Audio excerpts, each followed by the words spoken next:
listening to the Scoop Slam Podcast.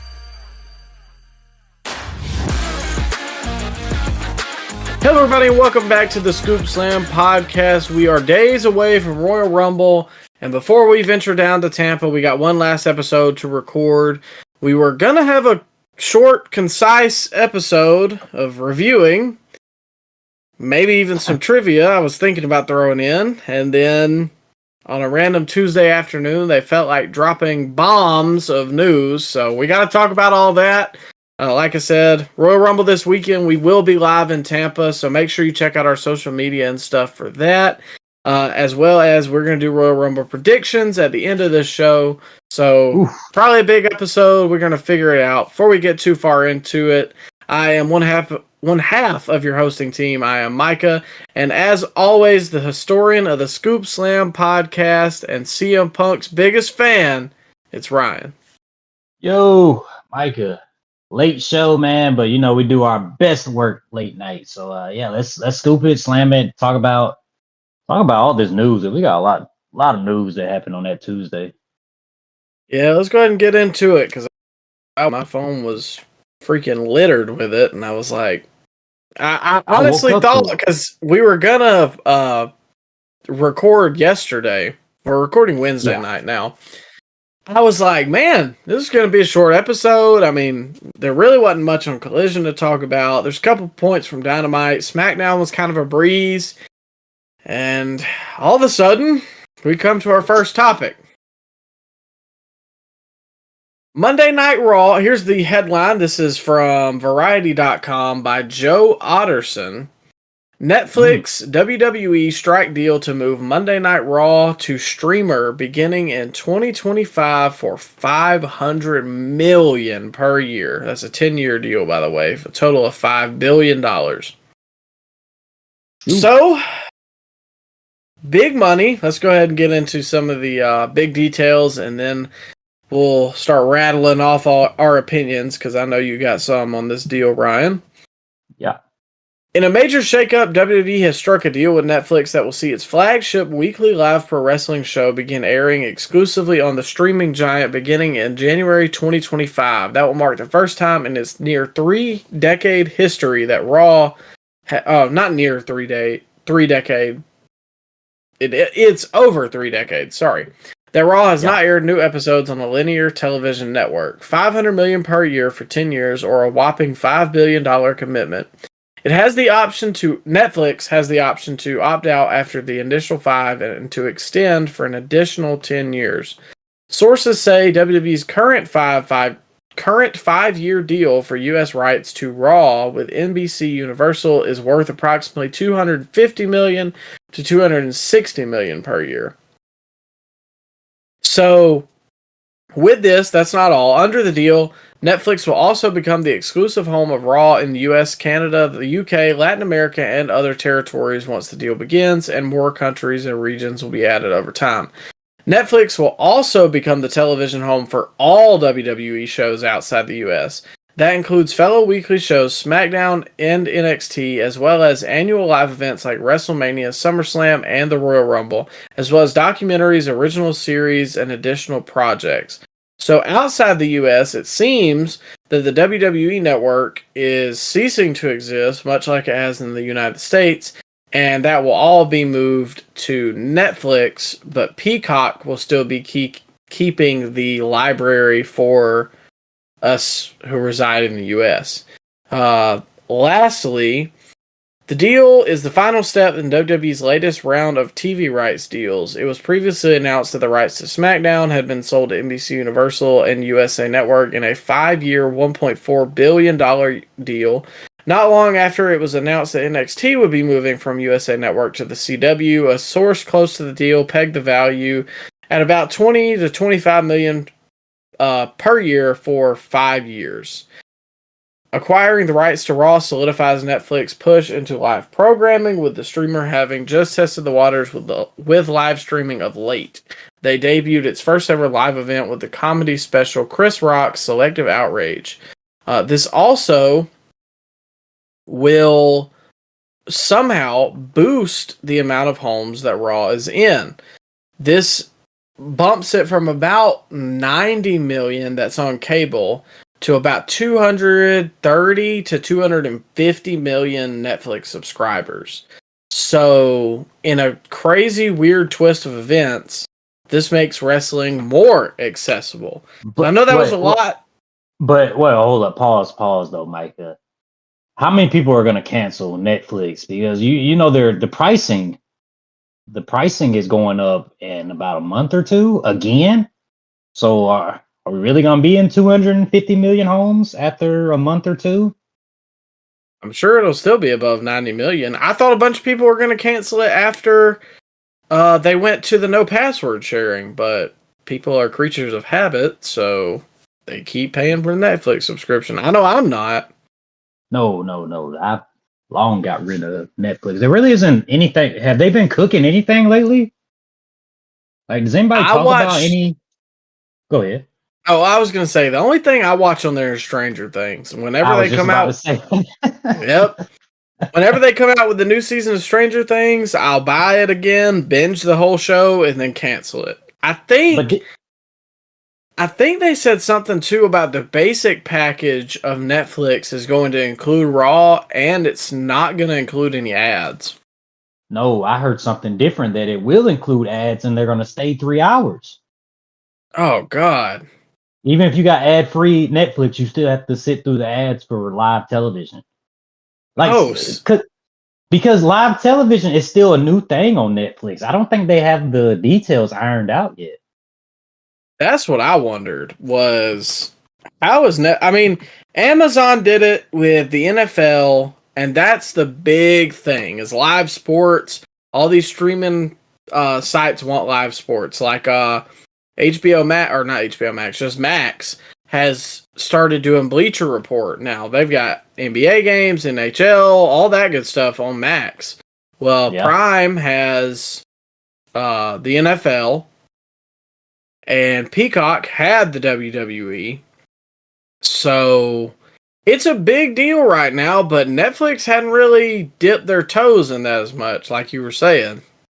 In the live TV aspect, yeah, it's something, but how much money are they getting from Peacock from their current deal? Probably around the same, right?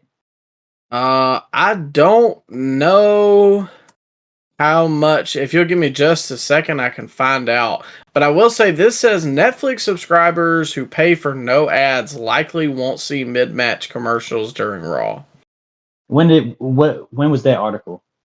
This was yes, at 2:30.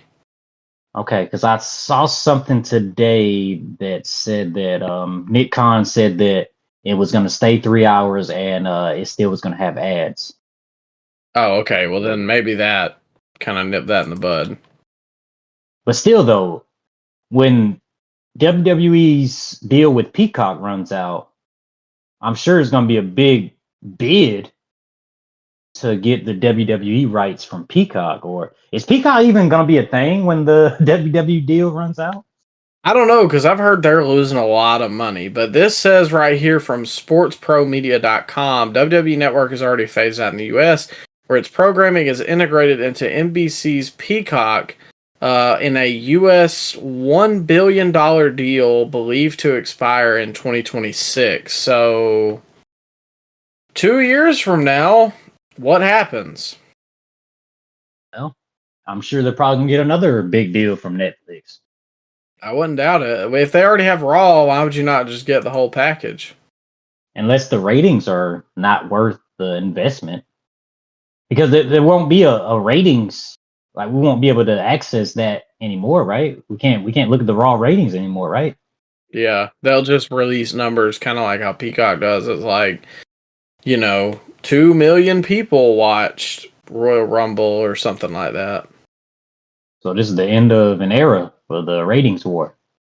Oh yeah, there is no such thing anymore. Nielsen is pretty much dead because I assume with all this going on, which once again is a huge deal, Nick Khan had said earlier that they will probably stay on Monday nights, but that's not locked in because, the national championship, stuff like that. So they might move it every now and then. Or, but yeah, we're truly living in a different era. But I think that AEW will take the same suit now that Warner Brothers Discovery is definitely not getting into the WWE business. Yeah, AEW is probably going to go to Max. I was wrong about my prediction too. So not off to a good start for 2024. Well, that's all right. We'll see what happens for the rest of the year. But huge deal. WWE is making money hand over fist. I want to say I saw something that said they were making what was it, like 15 to no, hold on. I wish I had saved the tweet. It was some kind of just like astronomical number they were making per year. Just off TV deals alone. It was enough to pay everybody's salary, every wrestler's salary. Oh yeah, most definitely. Like they don't even have to run live events at all. I mean, pretty much the TV deals cover everything. So, how do you feel about it though? Netflix. It's going to be interesting. I don't know. I'm a creature of habit, just like most wrestling fans. So it's going to be weird not having Raw on cable television. But this is where the future of TV is, or media. This is the future of media right here. Like TV is a thing of the past. I mean, how many people do you know right now, Micah, that still have a cable package? Can you name three? I can't name anybody off the top of my head. Yeah, it's most people have cut the cord. So I mean, Raw is getting in on the ground floor of where media is going, and it's not like they completely abandoned cable, because they still got SmackDown on USA Network, and they haven't completely abandoned network television because now they have NXT on the CW, so they pretty much have a hand in pretty much every single piece of media out there. Yeah. And what's interesting to me is I don't know how you go about. So this past week, personally, and I'm not going to say more than I have to here, I am a purveyor of online media. Okay, what's that? Where are you going with this? So I don't have any cable package right now. I don't have Hulu Live or YouTube TV or Sling or anything like that. But this past week, it is rather aggravating at times to purvey online media, survey, however that works, to find these wrestling shows. Legally, of course, right, Micah? Yeah, of course. Well, the thing about that is, I don't know what to do now, because like this week I was thinking, well, Sling is only $40. I was like, it would kind of make my life easier if I could just DVR the thing and go on. You don't have to click through ads or worry about anything else. Viruses, maybe. But needless to say, there's no cable package that covers anything anymore, which Hulu Live is ridiculous. It's $80 a month. And so I wasn't going to do that anyways. But, I mean, there's no... Now, I've got to have Netflix, for sure, if we want to watch these shows. Then I've got to have a cable package on top of that. The cheapest is Sling, but I don't think they have USA and Fox, because I was looking the other day, in our zip code, they don't carry Fox, NBC, ABC, or something else. Geez. So there goes Sling. YouTube TV is $75. Hulu's $80. Fubo don't carry live sports. So what am I supposed to do? You remember how cheap those streaming services used to be, that now they're like $20, $25 a month if you want ad-free stuff? Like, years ago, like when me and my wife first got married, I remember her mom had Hulu Live. We would share it. It was like 60, 50 something a month. And now, like, they canceled it because it's $80 a month. You still get ads. And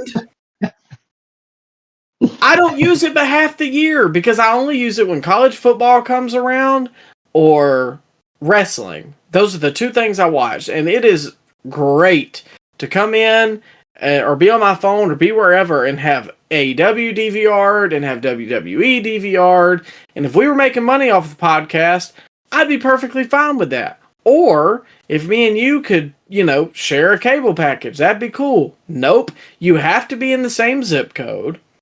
Yeah. Or same IP address, some kind of garbage like that.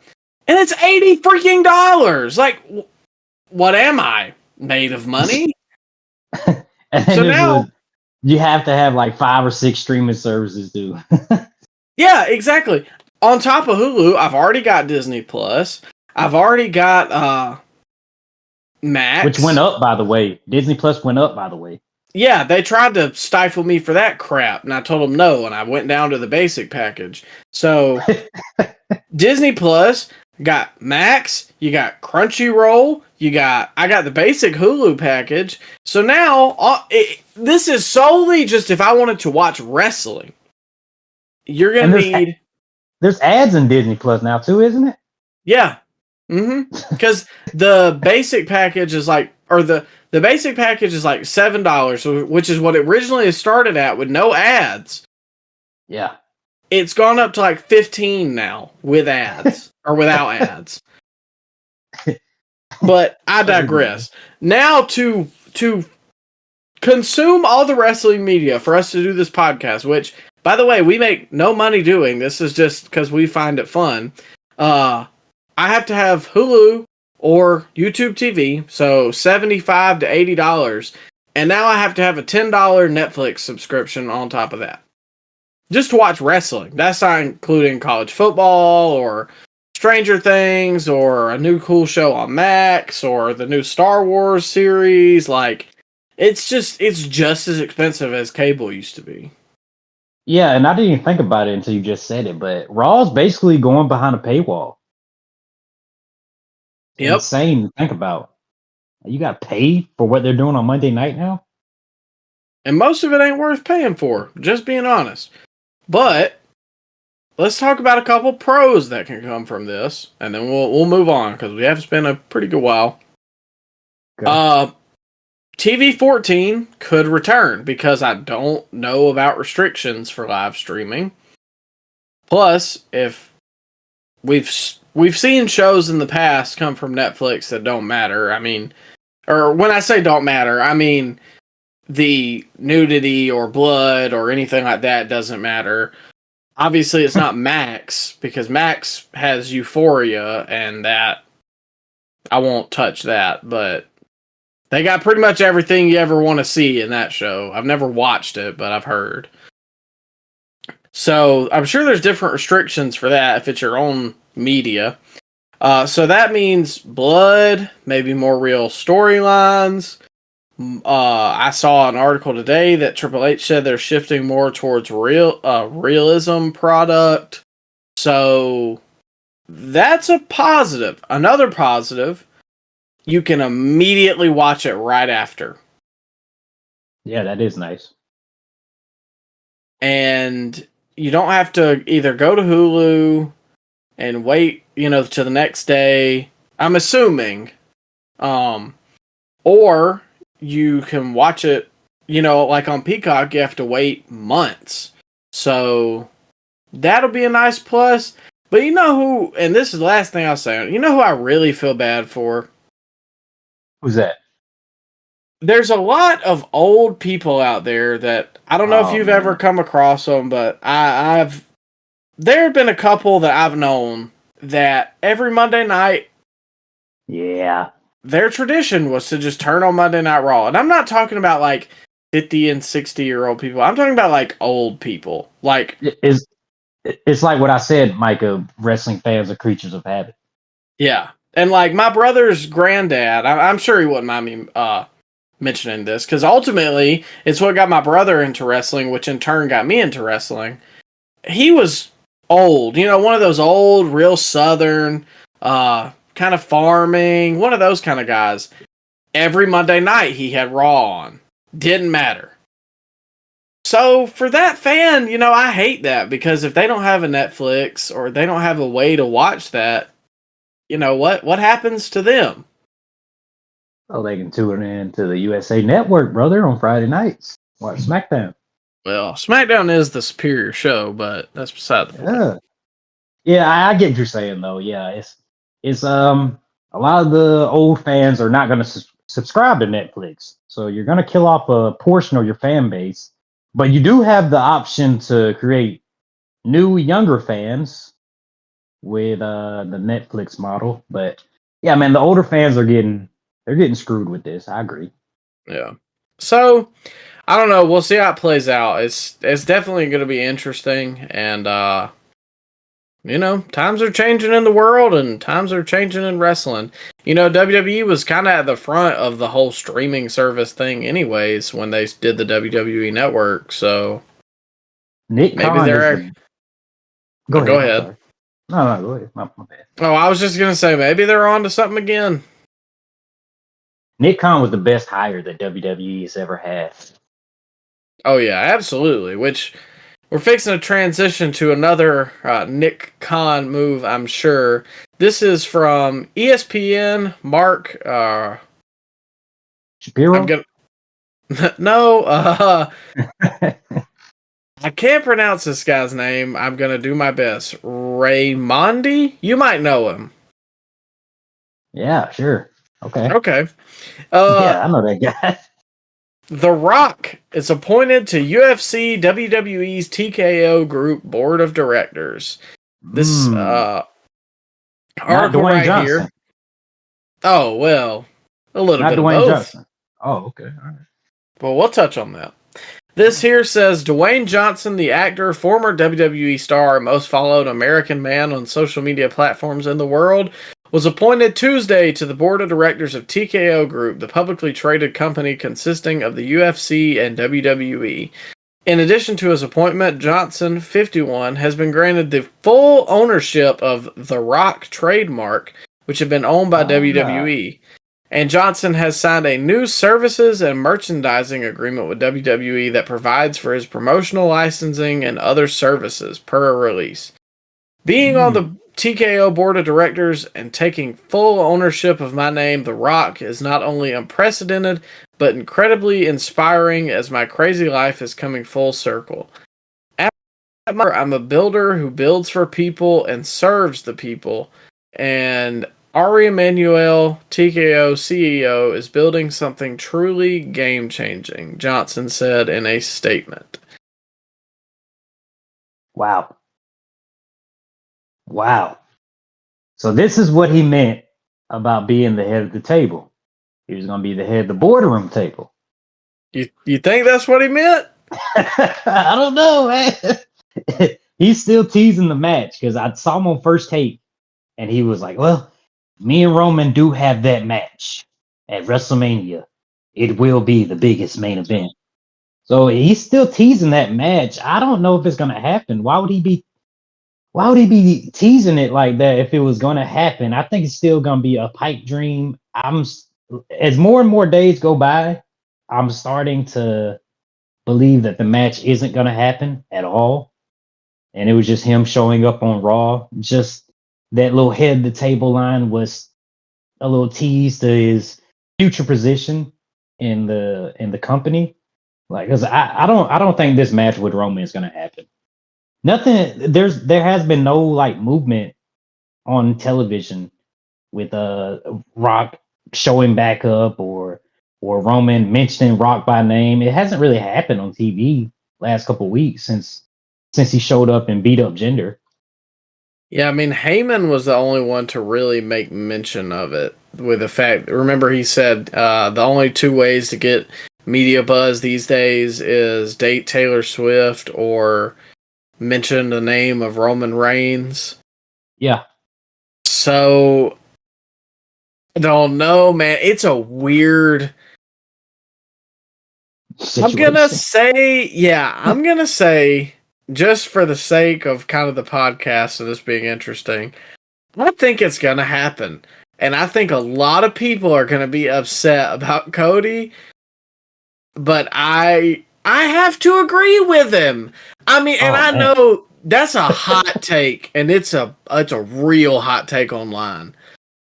Ultimately, and I kind of had my perspective changed on a lot of things this weekend. I was listening to a space on Twitter of Ibu from Wrestle Purist, and he said something because Raj Giri was in there. And he said that if you're viewing wrestling from a Raj Giri standpoint of like business, because Raj is a businessman, then that makes sense. But for somebody like me who's just a fan, technically it should be about entertainment value, which, yes, I understand. I'm not going to call a segment bad just because, well, it's not making any money. Well, that can be true, and in a sense, you could say, well, somebody's not over, so they shouldn't be on TV. That's a little different to me. In this instance, and this is the same thing Raj Giri said, the business is about money. And I know they've already sold out WrestleMania 40, but dude, that is marquee, big time. It doesn't get any bigger ever than Roman Reigns versus The Rock. You can say John Cena versus The Rock. The business right now, yeah, it's hot, like flaming hot, and they keep stoking the fire. I think this is one of those moments like Hogan and Rock. You cannot pass this up. But then again, Micah, it's just, what do you value more, the short term or the long term? The short term would be to have Roman and Rock. It would do monster business. Yeah, sure. But who's gonna be there on Monday? Rock ain't gonna be there on Monday night after WrestleMania. But if you have Cody and Roman, it's not gonna do as big a business right then and there at WrestleMania. Not gonna have as many eyeballs on it as it would have had if Rock and Roman was the main event. But Cody's gonna be there on Monday. Maybe Cody long term could be a bigger star than Rock. He's probably not gonna be a bigger star than The Rock, but still though, he's gonna make more money for the company WWE in the long term than Rock is in the short term. That's true. And again, this whole situation could have been avoided if Cody had just won the title last year, but I digress. You're not letting that go, are you? No, I'm not. And I'm not even the biggest Cody fan, but it just would have made this whole situation null and void. I just don't. You're always taking your shots at the bloodline, huh? Look, I like the bloodline, but Do you? Do you? I do. I mean, it's a little stale right now, but I'm just saying that Cody should have won last year, and then we wouldn't have to worry a single thing about any of this. Well, regardless, we're here now, so. I know Cody's going to be there the next day. Yeah. He's going to be on the live shows, Micah. He's going to be doing the live events in Poughkeepsie and Peoria. He's going to be there. Dwayne "The Rock" Johnson, though I may love him, he is my favorite wrestler of all time. He's what got me into wrestling as a young child. He is not the long-term solution. They need stars, Micah. This would have made sense 5-10 years ago when they were struggling for stars. Rock in the main event of WrestleMania 36 or 35. Yeah, that would have helped. That would have helped big time. They didn't have anybody to face Roman and in that time period. But now you have guys like Cody. You have guys like LA Knight. You have guys like Jey Uso. You have guys like CM Punk. You don't need The Rock to come back to main event WrestleMania at this point. It's 2 part-timers in the main event of WrestleMania. That is not good for long-term business. Okay. Let me ask you about this though. And I am not in favor of this method. Oh. But let me see what you think. Yeah, come on. If they want to do this, ultimately, history shows that when you have a very white meat, clean cut babyface like Cody, the chase is often more better. The chase is often more invigorating than the reign. Yeah. If Okay. Rock and Roman went this year and Rock lost, do we drag Roman out more and let him beat Hogan's reign? Because that would be a little past SummerSlam, I think. Do we come back the next year and have Cody win it? I can't justify another year-long reign. It just can't be. We can't have Roman showed up less this year than he did last year. I know. We can't, so is he gonna show up less this year than, or is he gonna show up less the next year than he did this year? Michael, you know what I'm talking about? I know what you're trying to say. We can't have this again. We can't do it. I love Roman, but we can't be seeing him 7-8 times a year as the world champion. It can't be done. We can't add that for SmackDown. It's a hard sell. If they're gonna have Rock, if he is on board, if he wants WrestleMania, we're doing it, but we're doing it in the triple threat. Cody's gonna be there too, and I'll let Cody pin Rock, and then we can have the match Roman versus Cody at SummerSlam. What about that? I saw Bully Ray. I saw Bully Ray. He threw out that idea and busted open. I thought it was really good. I just feel like that's not like a what's the word? Not like a moment. You know what I mean? Like when you finally see Cody beat Roman and Roman finally loses that belt, you're just like, yes, like finally somebody got it from him. I don't know that you find that in a triple threat, especially if you don't pin Roman. But wait a minute, Micah. It follows the same pattern as WrestleMania 30. They had triple threat match. Daniel Bryan versus Batista versus Randy Orton. WrestleMania 20, the main event was Chris Benoit, Triple H, Shawn Michaels. So are we just in a pattern that every WrestleMania that ends in 0 has to have a triple threat main event? You know, that is kind of funny because it's like this baby face that the people are so behind that they pretty much are going to force into that main event, as it would be the third time that it's happened now. Yeah, wrestling often repeats itself, man. I would hate to be the one having to book it, because I feel like if Rock comes up to me and is like, I want to work WrestleMania, I don't feel like there's a way you can turn it down, because Rock ain't getting any younger. But it's a great problem to have. Absolutely. Especially of how stacked the roster is at this point, too. Yeah, that's exactly what I was about to say. The business is already hot. WrestleMania has already sold tons of tickets. It's not gonna... The only thing it's gonna bump right now is probably the Peacock subscriptions. But most of the people that are gonna watch WrestleMania already have Peacock subscriptions. So you don't have to worry about that, but man, it's just one of those things. I don't know that you can pass it up. Like, stuff like this doesn't come up every year. This is WrestleMania 40. It's a big one because it's the, decade thing. Second, this is probably Rock's last match ever. If it can't happen this year, it's gonna be next year. I don't think that another legend like The Rock can be made anymore. There's not many people from that era left. I mean, Stone Cold might can have another match, but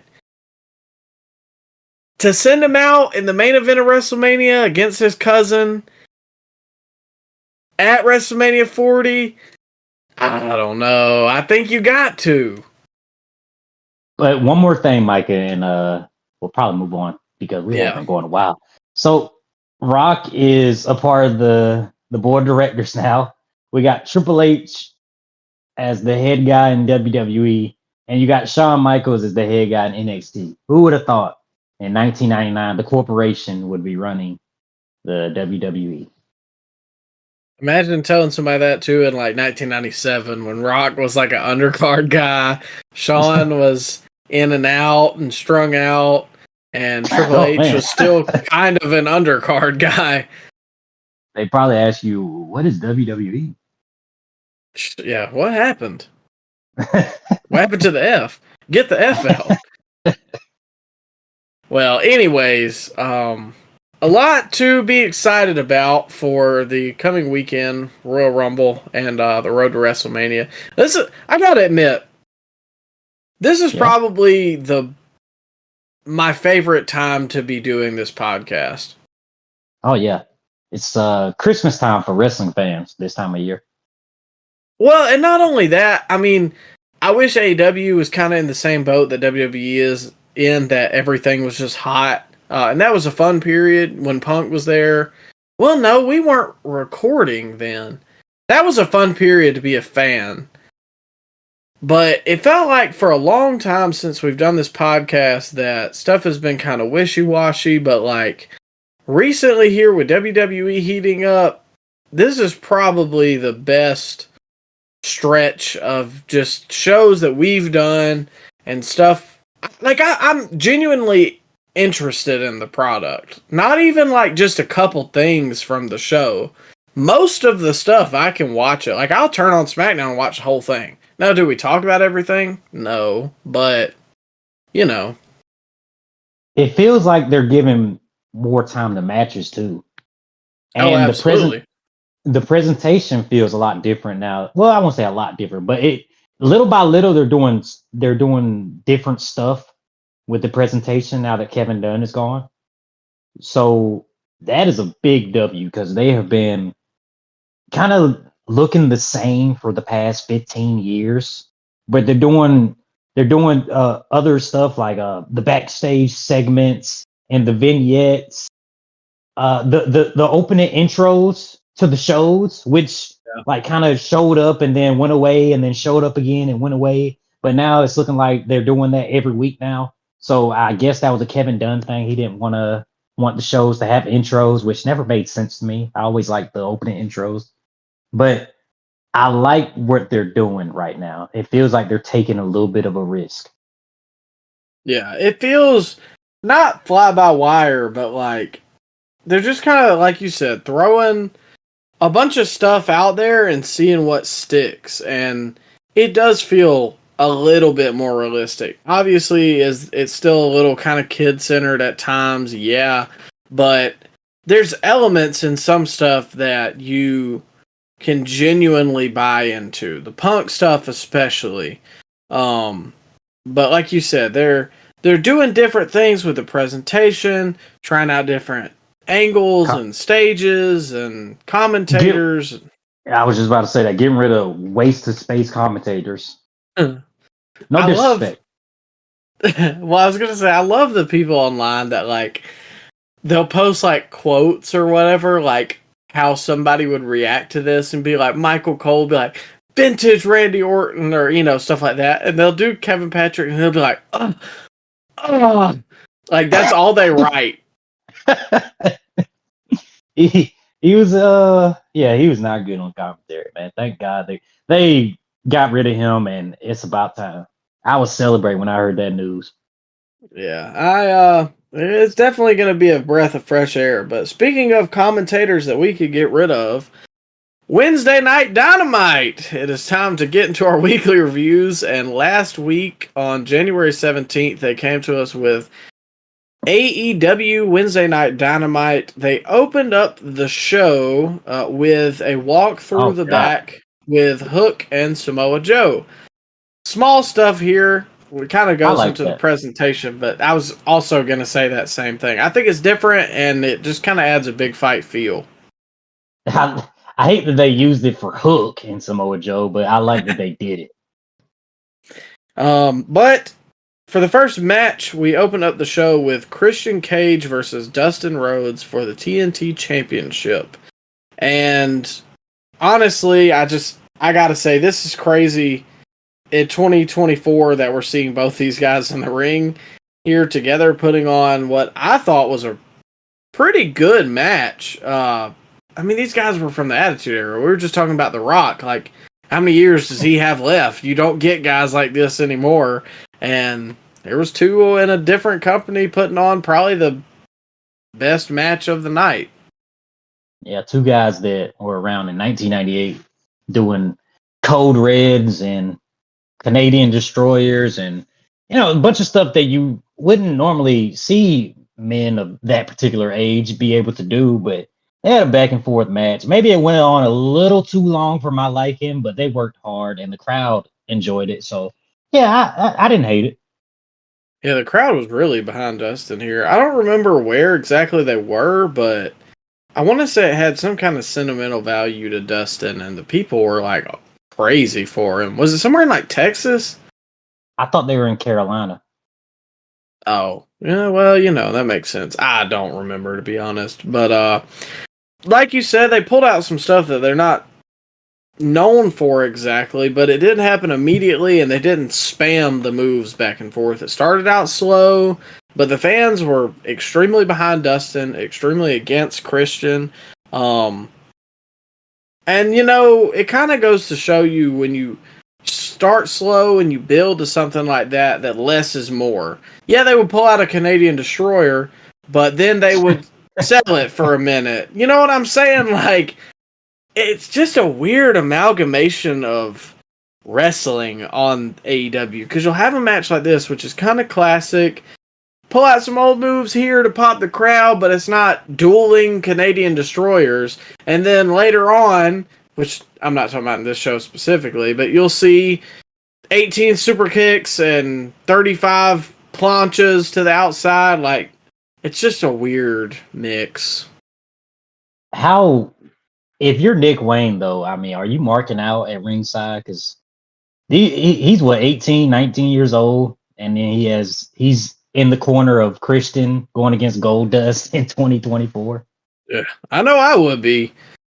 I mean, it's gonna be hard to break that mewing streak he's got, but oh man, was his mom there? Was she at ringside? I don't remember, honestly. Yeah, I don't know if she was there, but I'm not looking for her. Yeah, thank God they took the microphone out of her hands because she was bad. Well, Dustin at one point, what is his move called where he puts their legs up in the corner? Shattered Dreams, man. Come on. Shattered Dreams. You. I don't know if they call it that in AEW, but that's what they called it in WWE. I don't think they do, and I couldn't remember the WWE name, and I couldn't make out what the name was from the commentators. So I just wrote Yam Bag City because that's what Taz called it. But he hit that. He hit a superplex right after, and then the crossroads. And I'm not gonna lie, just because the crowd was going nuts for it, I bit the fake. Like, I thought they were gonna pull. I didn't think they were gonna put the title on him, but I thought they were gonna pull some bull crap where Christian cheated to get out of it or something. You know what I mean? Oh man, as a long time WWE fan, when he pulled that out, I was giddy, man, because that's like Randy pulling out the punt kick because he never really uses it now, but when he does, it's like, okay, well, that's it. They're clearly not gonna kick out of that. It was. I'm serious. This was a really good match, and the crowd was all over it. Like, why can we not have stuff like this more often? Is that a crazy ask? I wouldn't hate if Dustin Rhodes went on a little run with or at least attempted to challenge for the world championship. I wouldn't hate that. Yeah. I don't know about winning it. I wouldn't hate it if he had the international or I don't want to take the TNT off Christian, but I don't know, a little something. Just have him wrestle, give some of the younger guys some experience, because he can have good matches at his age still. Yeah, he's a good asset to have for the company. maybe when he finally hangs it up, he can be a backstage, something backstage, maybe a producer or something. Yeah, well, I know he's got his school, and I think a good bit of people have actually like come out of that. I think a lot of women's wrestlers have really came out of there. Is he still part of the Nightmare Factory? Like the wrestling school that Cody has with QT? Is he still training people with that? I don't know if he's doing that. I know he's got his own it's like the Dustin Rhodes Academy or something. Like I can picture the logo, but I don't remember the name exactly. His contract's got to be coming up soon too. Think he goes to WWE? I can see it. I can see QT going to WWE as well too. Yeah.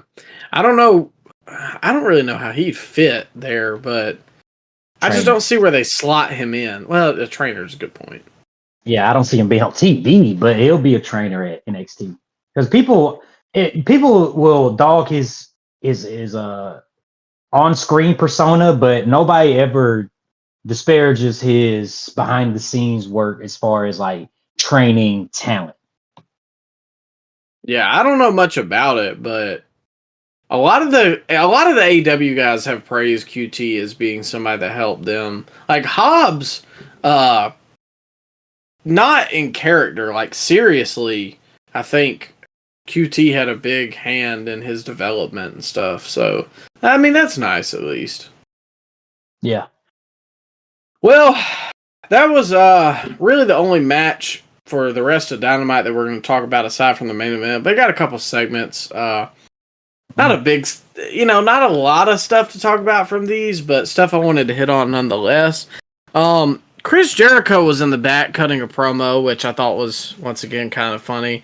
I think we need to have a segment every week now that's, what attempt does Tony Khan do this week to keep people from booing Jericho live? I know you didn't watch this. I know you didn't watch Dynamite Night, Micah, but he wasn't on the show. But go ahead. I'm sorry. Oh, well, that's what they should have done in the beginning, to be honest with you, but neither here nor there. I'm sure I'll have a backstage promo on Collision or something. Well, here, he was kind of talking about how Sammy was injured from their match they had this weekend and their loss against Ricky Starks versus Big Bill, and just describing what was next for the man that is Chris Jericho when somebody that I forgot that AEW had even hired, Matt Sydal, comes in. And if you could believe it, says, "This isn't the Chris Jericho I know. Chris Jericho's better than this, and you deserve to be at your best. So for you to be at your best, Chris Jericho, you're going to fight me on Collision." Rampage. Yeah. They got put on Rampage because they can sweeten the crowd noises. Okay. Where did Sydal come from? And why does any of this make sense? What's wrong with his voice? I don't remember him sounding like that. He's always kind of had a high... As a fellow guy with a high-pitched voice, I can't really hate on him. Nah, bro. You got way more bass in your voice than Sydal does. What happened? What happened to that guy? First time I'm seeing him on AEW in 3 or 4 years. It's been a while. I know he was teaming with Top Flight, wasn't he? Yeah, but I don't know what happened to that. I don't know if he got hurt or what. They replaced him with Action Andretti, and then Action Andretti got replaced with maybe they just cut him and they just go on as tag team now. I don't know. Nah, Action Andretti's still there. Well, he's not with Top Flight anymore. I mean, nah, he was with them for the Cassidy stuff, the private party stuff. Oh, was he? Yeah, I skipped that. Oh man, that kind of segues into a segment later. Isaiah Cassidy, they came out there and he gave his wave cap to a white kid. Man, that's pretty funny. It kind of popped me. I like their entrance, but when the bell rang, I left. Their match with Top Flight, was it this show or last week? I think it was last week, but it wasn't bad. Nah, they had a match on this show. What? Okay, well then maybe it was this week, but it wasn't bad. It just wasn't anything to write home about. Yeah, I wasn't gonna write home about it. Well, anyways, yeah, I don't know, but why? Like something that bothers me with AEW trope is you have to be at your best, and this isn't the Chris Jericho I know. It's like weird incel anime. Oh man. I mean, look, I like anime as much as the next guy, but like we all know the tropes of like you're not your best or what.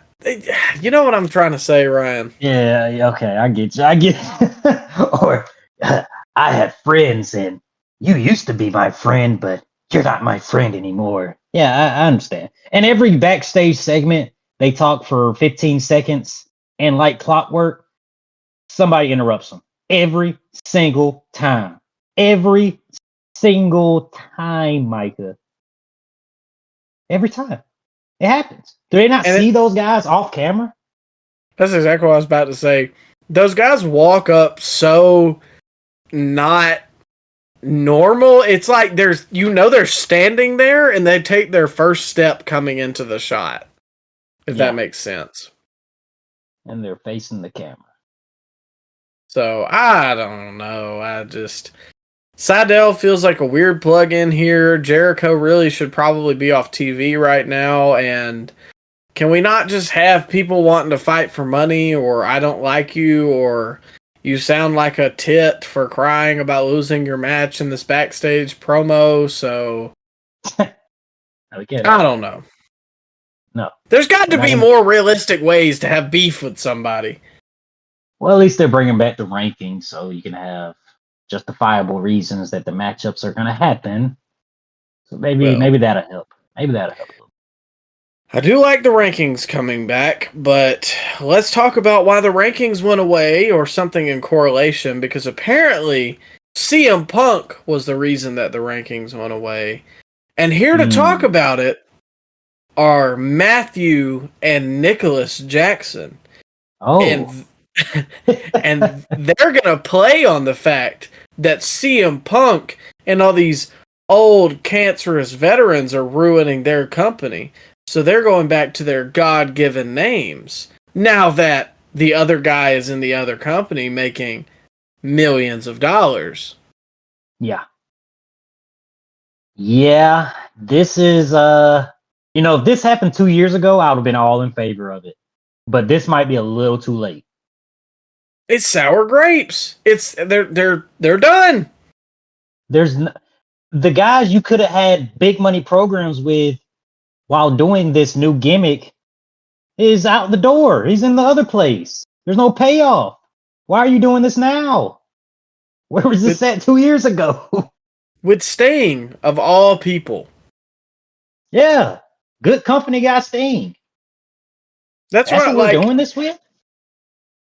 That's exactly my point. This with Sting, it makes no sense. There's never been any controversy with Sting that he's ever been bad backstage. The only negative thing I've ever heard about Sting was that he had that drug problem and he got over it, and he's a born again Christian, and he came back to AEW, and like everybody loves Sting. This is not the way that you be a heel against Sting. It's also not the way, as you said, you be a heel right now, because you've had your match with FTR when it didn't matter and there was no stakes and it didn't feel the same. And while I like the match more than most people, a lot of people felt like it was a flop. Punk is gone. Yeah. Yeah. At the end of the day, that was the crux of the whole thing. Yeah. And now you want to play into it when there's no money to be made. What was the point? It's just like Tony Khan's booking is backwards. And I hate coming on here and knocking AEW all the time. And I'm about to give them praise for the next thing. I know you're going to hate on them. That's fine. But, oh my God, stuff like this makes me sick about AEW, because it is the Young Bucks. I can get behind Kenny. I honestly don't have that much of a problem with Kenny. His wrestling style might not be my favorite, whatever. The Young Bucks are so bad they make me want to turn the TV off.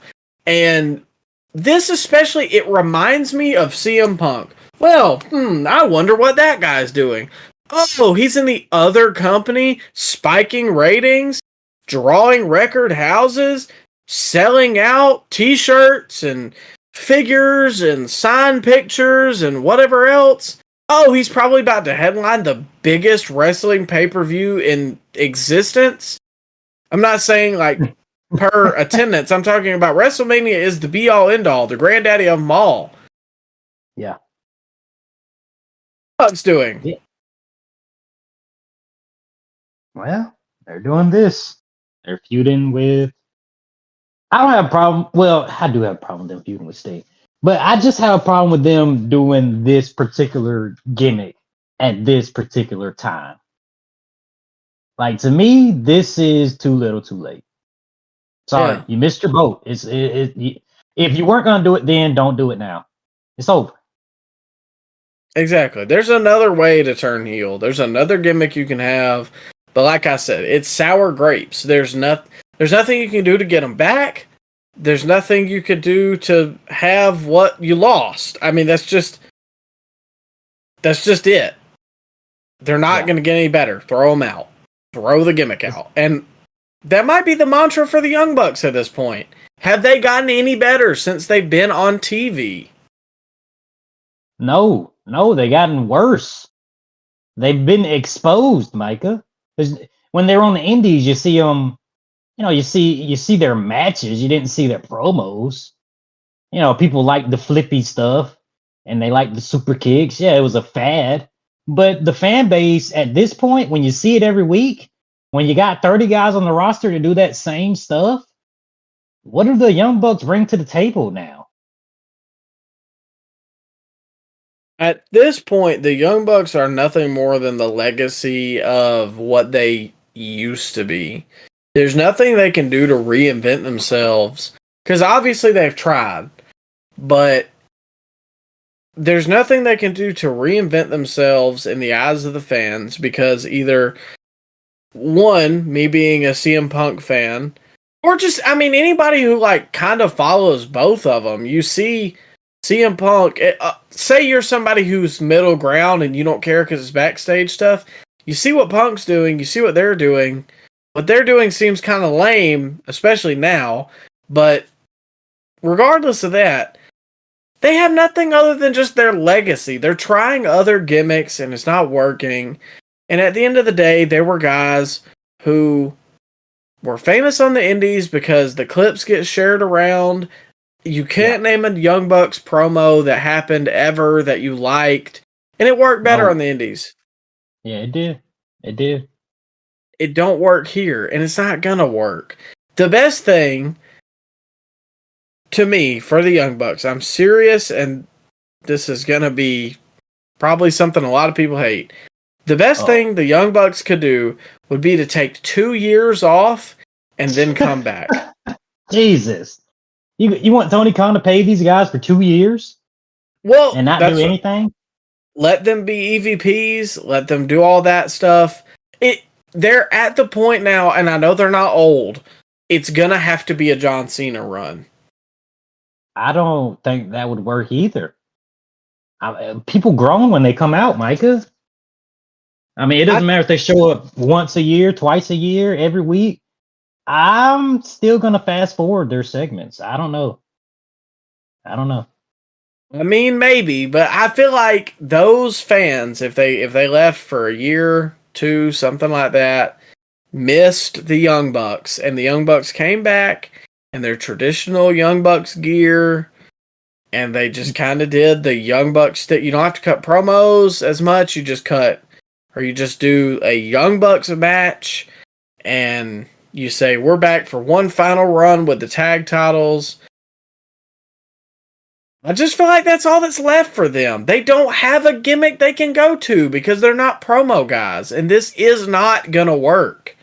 I think they're better utilized as being flunkies, like background guys. I don't think they should be main attraction on the show. Like if they were a part of Undisputed, what's the name of that group that Adam Cole Kingdom. has? Yeah, the Undisputed King. Yeah, if they were in the background of that, I probably wouldn't have had a problem with anything the Young Bucks do.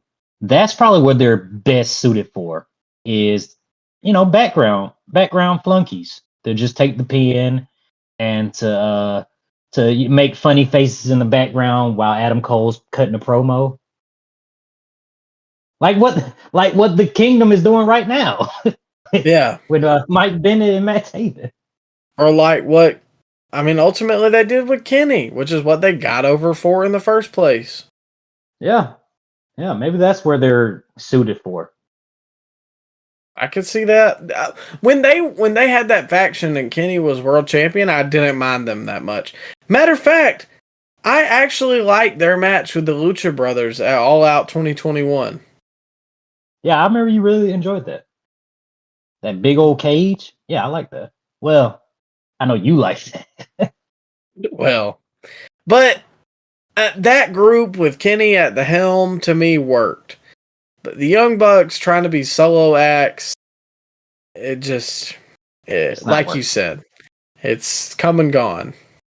Too little, too late.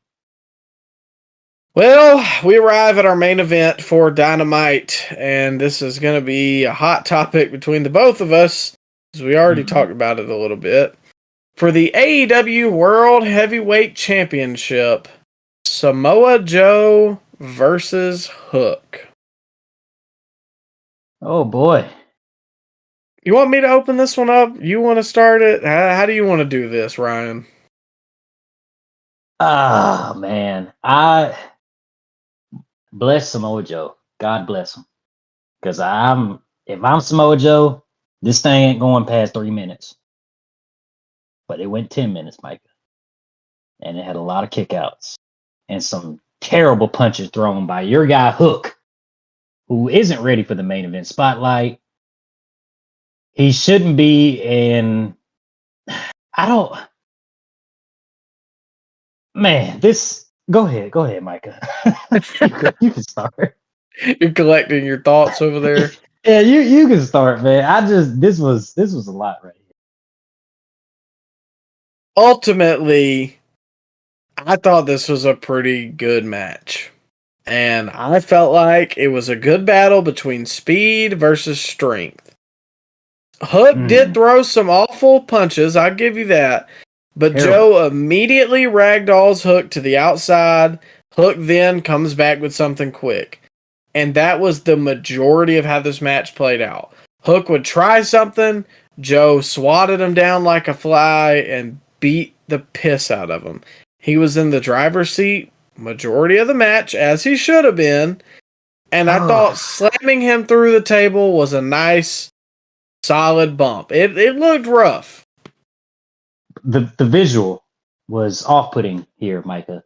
And the fact that he slammed him through that table and he got right back up, got back in the ring, didn't sell it, got muscle bustered, kicked out at one, got choked out, got up immediately. That bugged me. That was like, are we not going to sell Samoa Joe? We're not going to sell his offense? Bro, if I'm Samoa Joe, I'm giving him a receipt right there and then in the ring. I'm about to tattoo him right there. You're going to sell my stuff. Didn't the doctor come look at him after the table slam? And didn't he get back in at like 9? Bro, he got muscle bustered. A move that broke Tyson Kidd's neck, ended his career. He kicked out at 1 after he got slammed through a table. Okay. That's trash. That's garbage. I agree with you, and that was the one knock I had about this match. The kick out of the muscle buster at 1 was egregious. Ruined the match. That ruined the match for me. And then the fact that he got choked out and then got up immediately, Micah. Immediately. Like he couldn't even sell a choke out. Now, I don't know, man. I don't watch a lot of UFC, but when you get choked out, are you up immediately like that? Typically, no. It's a okay, Hook wasn't up. You make it sound like he jumped like Austin Aries did when John Morrison beat him for the title. You might as well have. It was like 20 seconds, which that's still kind of early if a guy gets choked out in the UFC, but it's like 30 seconds to a minute, and they're typically up on kind of wobbly legs. Okay, but then he took a beating throughout this whole match. Yes, Micah, right? Yeah. He didn't sell it at all when Hangman came out. He was just up. Okay, Nothing I ever agree happened. with that. He wasn't holding his back. He wasn't looking like confused after he got choked out. Nothing. He's 160 pounds, Micah. Come on, man. Come on now. That's garbage. That's trash. That should never be seen. Samoa Joe's your top champion, and he went 10 minutes with a guy that is less than 160 pounds. Come on now. I agree with you. Like Hook, yes, should have sold longer. Yes, the Muscle Buster was egregious. Other than that, though, I didn't mind it. Like, it was a very typical body slam, rock bottom, whatever, through the table. The doctor checked on him. He got back in at kind of like 9. Joe beat the piss out of him some more. The Muscle Buster kick out was stupid. I don't want him to kick out of it at all, but if he did a late 2 count, sure, like a leg on the rope, okay. I like that Hook tried the red rum, couldn't get it. Joe tapped him out and basically showed him that he wasn't ready for the main event. If Hook got any offense, it was a flurry, it was quick, and it was more because Joe wasn't expecting it. But it's like Samoa Joe's offense didn't affect him at all. Well, I see your point. I think you might have the premonition to hate this just a little bit more than I do, just because Hook already is pretty small. But he could have sold longer, yes, but I don't feel like it was that bad. I enjoyed this match a lot more than I thought I was going to. It should have been Spike Dudley versus Kane. That's what it should have been. And I don't like the fact that it went that long, and the fact that Hook was selling like the Ultimate Warrior throughout the match. Like nothing affected him. I'm just saying, Mike, I call a spade here on the Scoop Slam podcast. But I don't like the fact that that's how they treated Samoa Joe.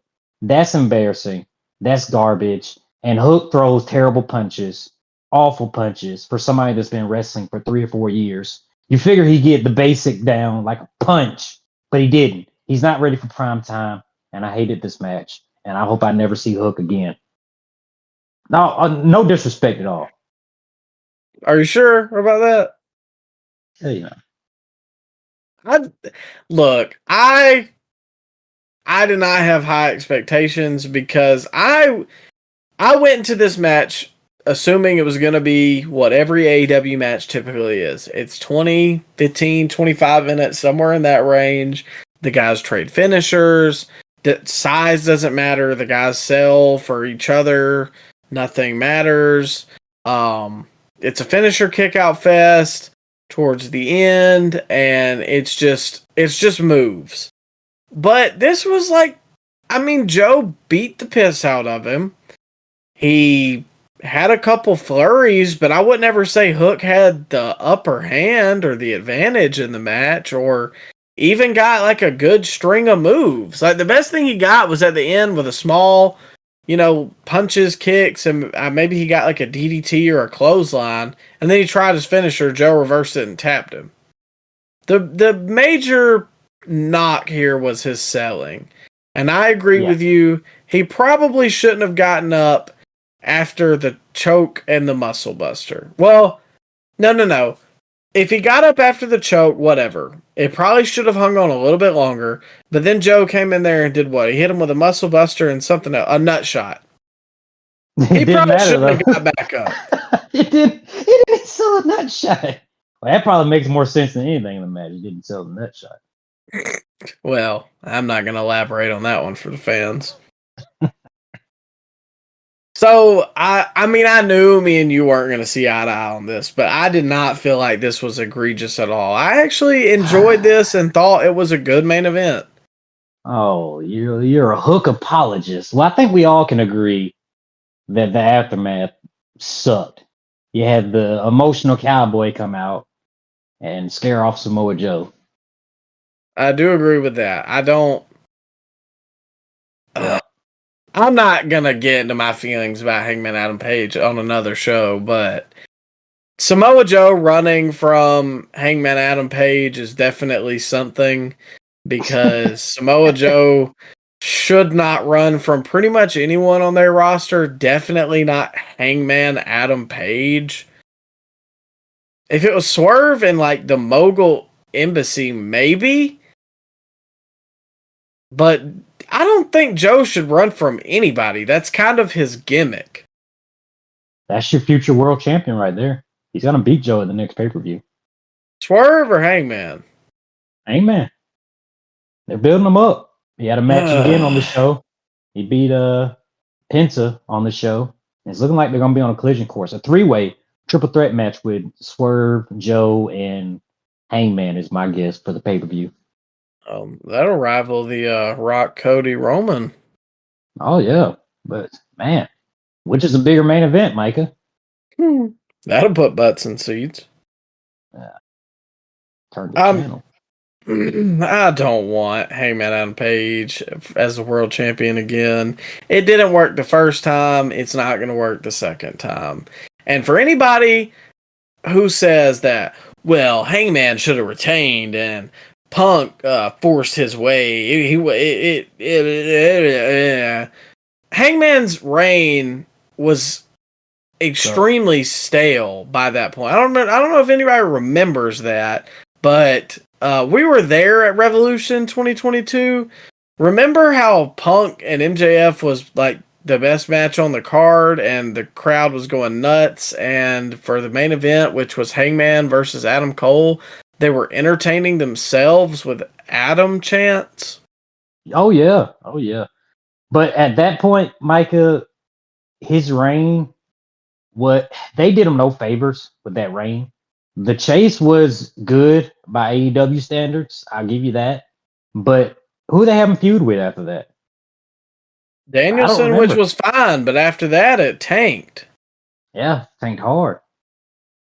Lance Archer, and then the Adam Cole feud hung on way too long. And remember, they did that barbed wire Jesus segment on like Good Friday. Oh my God, I forgot all about that. Yeah. So, yeah, nah. It was the time to pull the trigger. There's a lot of revisionist history on Twitter about, well, my little baby Hangman Adam Page who wouldn't hurt a fly should have kept his belt. Punk was the biggest star. It literally shows right now in the other company. Yeah. Oh, most definitely. Night and day. So, but that ain't none of my business, though. What is my business was Friday Night SmackDown, and that is next up on the Scoop Slam review slate. And to open up the show, we had the contract signing, which, funny enough, I thought was going to go on last, between LA Knight, Randy Orton, AJ Styles, and Roman Reigns, with Nick Aldis in the ring. Roman, however, does not show up. Paul Heyman comes out and basically instigates his way into trying to get this match revoked and have it be a one-on-one match. And they kind of go back and forth, Aldis and Heyman. Roman doesn't sign the contract that the title will be vacated and it will be a triple threat for the title. LA Knight and AJ Styles start brawling after they start talking trash to each other because LA Knight tries to make his case to be the one-on-one versus Roman Reigns opponent. Randy pulls Paul in and basically talks some trash to him. But I got a couple thoughts before we give overall about this segment. I thought Nick Aldis, once again, putting his foot down and being the authority figure that we needed is great. I harped on it last week about him and his role so far as SmackDown General Manager. It is still great, and I think it's going to be great as long as they keep him here. However, I do think there's a timetable on it, because I think next year, I have a feeling, they're probably going to do Adam Pearce versus Nick Aldis at WrestleMania 41, but we'll see. And lastly, for this segment, I think finally getting a mic back in LA Knight's hands was, you brought that to my attention last week, that it's been a long time. And I think the real gauge for me of how over LA Knight still is going to be at Tampa this Saturday for me and you, because then I can get like a true gauge on it. But does it feel like he might have cooled down just a little bit? It's not as, the pop isn't what it was going in the Crown Jewel, but he's still getting a really big reaction, and the crowd was behind him 100%. Well, it was like 60 Randy, I say 30 LA Knight, and maybe 10 AJ Styles, which is kind of funny because AJ is from Georgia and they were in Atlanta, but he got the smallest reaction out of everybody. I think that's part of it too. Is, I mean, he's in there with Randy, which that's big shoes to fill. Honestly, I mean, you got a guy in there with one of the legends of the business. I mean, people love Randy Orton, no matter how you look at it. There's a lot of people out there, Randy's their favorite. And I mean, for LA Knight to even be somewhat in the realm of that in terms of a pop is a big deal. That might be weighing him down a little bit just because he's kind of lumped in with those guys right now, but I don't know. They definitely need more mic time with him. And still, Randy is just now coming back after being gone for about 2+ years. So when you get a big star like Randy coming back, of course he's gonna, every town he goes to, he's gonna get the maybe the biggest reaction of the show, just because they haven't seen him in a long time. Yeah. So I don't hold that necessarily against AJ or LA Knight per se, but yeah, AJ, I love AJ, but he got overshadowed in this segment. Well, like you said, you got the returning Randy Orton and a guy who's on the rise, and he's still very much over. I just feel like it's cooled down a little bit, and they haven't given us much of a reason to care about AJ. And AJ has never been, The Rock on the microphone, so he's not exactly going to be able to keep up with LA Knight's clever stuff that he says on the microphone, and his connection with the audience that LA Knight has. AJ isn't even in the same ballpark, but that was a good segment, hot crowd. I think they were sold out in Atlanta, but it was a great way to kick off the show, and I enjoyed it, man. I enjoyed the brawl too. It gave it kind of some fire to start off. But speaking of fire, the United States champion Logan Paul was on the KO show following this. And I hate to admit it, but I might be is there a term for Logan fan? Loganite? Okay. All right. I'm following. I'm very interested because we didn't talk about this segment on the phone or anything. So well, why don't you go ahead and tell me how you felt about the KO show with one Logan Paul? Well, I gotta admit, I did not know that Logan Paul was at that WrestleMania, but that was before I got back in. Yeah, he was. So I thought that was kind of a cool callback that probably a lot of people forgot because, like I said, I know as a Laps fan, I didn't know that happened, and I'm sure there's a lot of Laps fans that have came back recently. But Micah, the Triple H effect, he doesn't treat us like we have the memory of a goldfish. He actually has callbacks to something that happened, like because they brought back Butch's name, Pete Dunne. They didn't completely forget about it. So another thing that the Triple H era does, they don't forget about stuff that happened in the past. That's true, and they also explain stuff like when Carmelo. I mean, I talked about it then, but they keep running packages for. There was something on Raw the other night. I can't remember what it was, but I was like, it just caught you up to speed on why something mattered. And it wasn't a main event thing either. It was just something that if this is the first time you've ever watched Monday Night Raw, here's why these guys are fighting. And I like that. You seen the Alpha Academy backstage skit about them going over the top rope. And I can't fault you for liking that segment, Micah. I thought it was hilarious myself, but I didn't know you were a big fan of the Alpha Academy. I don't think I did see whatever segment you're talking about. I thought that's what you meant, man. No, I have no idea what you're talking about. You didn't see the Alpha Academy Royal Rumble vignette?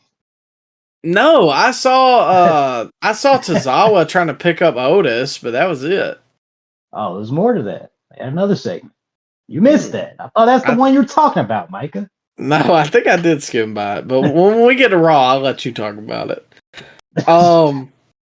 But overall, I thought this was a good back and forth. If you've been listening to the show, you know I'm not big on KO, but I mean, I kind of got bought into this, and I think this will be a good match on Saturday. Like, I think people are probably underrating this, or maybe not like putting enough attention on this, but I'm gonna go out on a limb and say I think Kevin Owens versus Logan Paul will be the match of the night at Royal Rumble.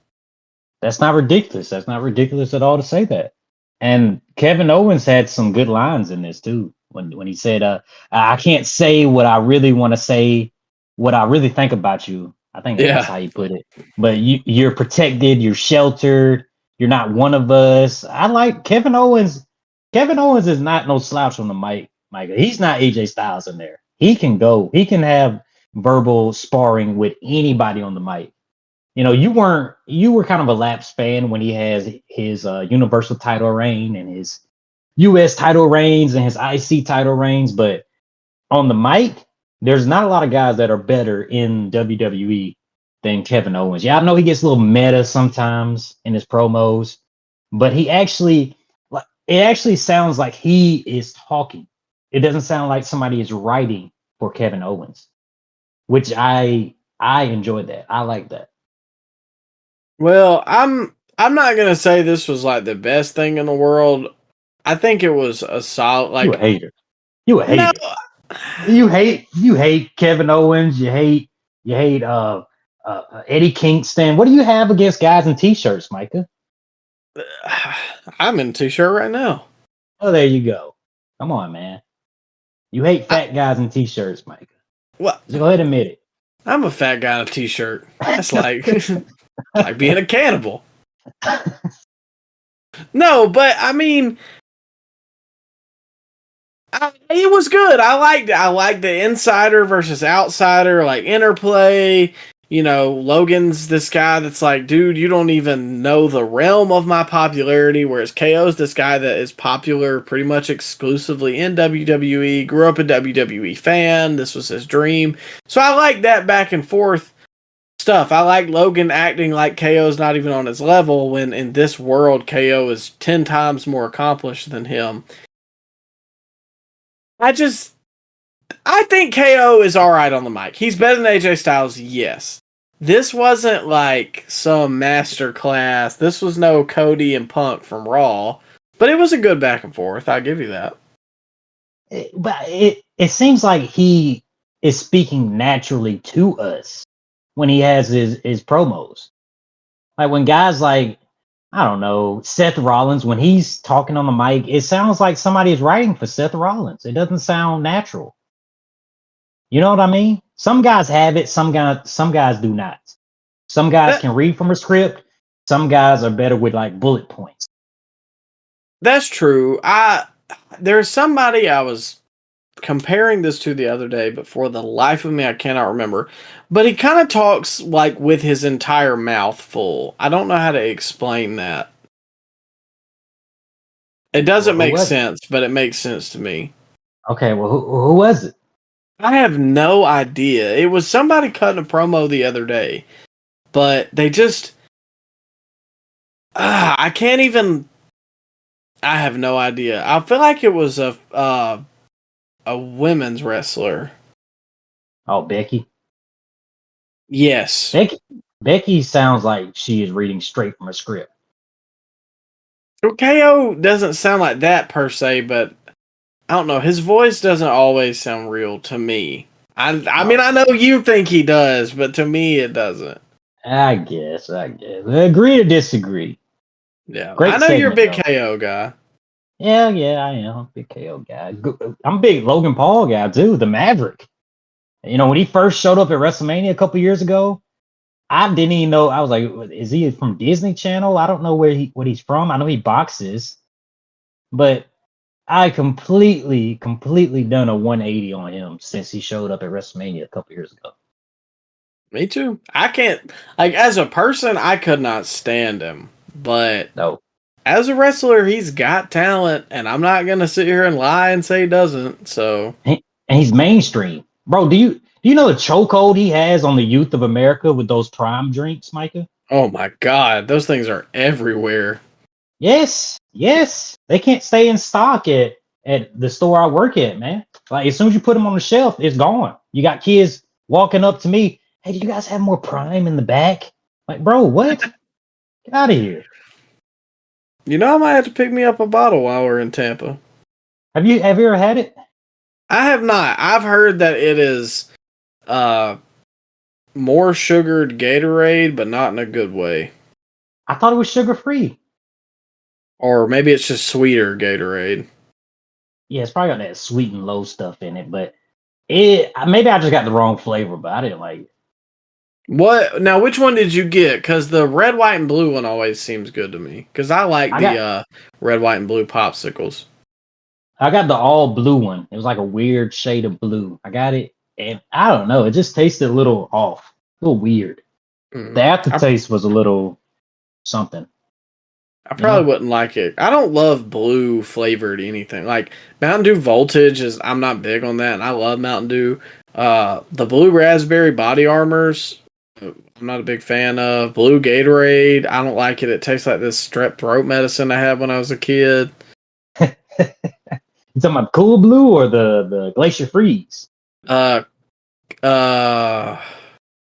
think it's Cool Blue. I don't think I mind Glacier Freeze. Yeah, Cool Blue has a little bit of a strong taste. I can understand the comparison. Yeah. I don't know if you ever had strep throat as a kid, but it was miserable. Oh, and yeah. I remember having this nasty medicine mom. Like, she had to force me to take it. It was disgusting. Yeah, bro, I had to hold my nose taking that cough medicine. Yeah, it was a terrible experience. You ever have chicken pox as a kid? Do people still get that? I honestly don't know. I don't hear about it anymore, but I never got it. Like, I don't. Okay, so from what I understand, this is such a weird sidebar. I don't think they would vaccinate you as a kid because it was better for you to get it than to not. Well, I never got it. That's what they thought initially. That's why back in the day, people, if a parent found out that another parent's child had chickenpox, they would make their child hang out with the person that has chickenpox, so they would go ahead and get it and have the immunity for it.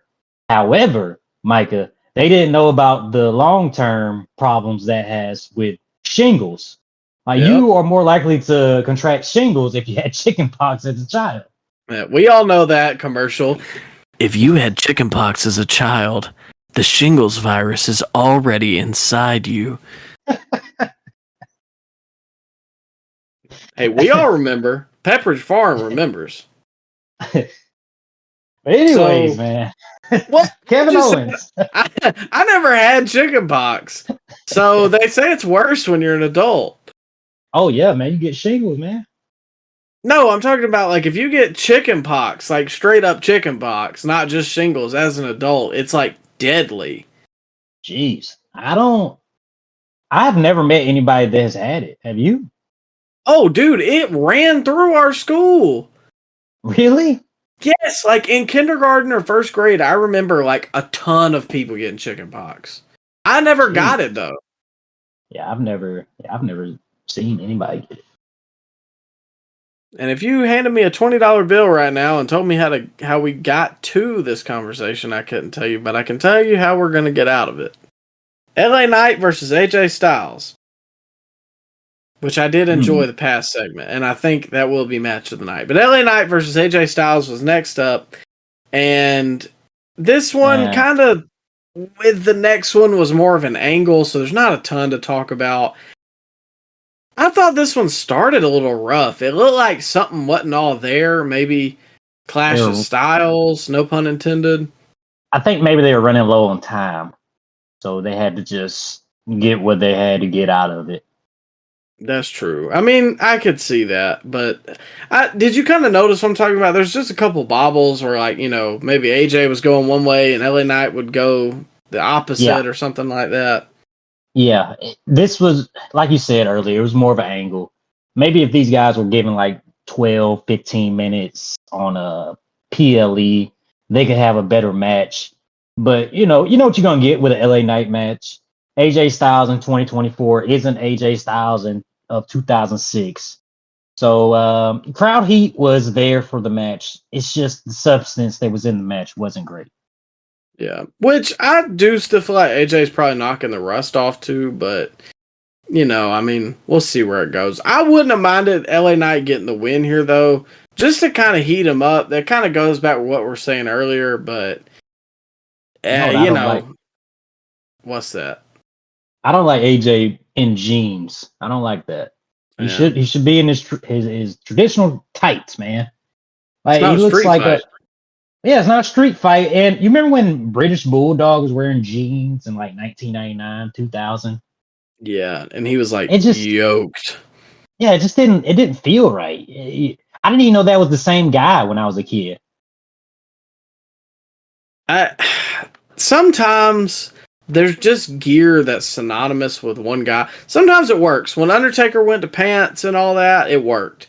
But I agree with you. I don't like it, and it feels very bland. Like there's already not much to like about AJ right now. No offense, because I love AJ, but it's just when you got to look for a long time like that. I think he's always wore tights. When you just show up in jeans, it doesn't look right. Just like when Jericho showed up with trunks after he wore tights for like 15 years, it didn't feel right.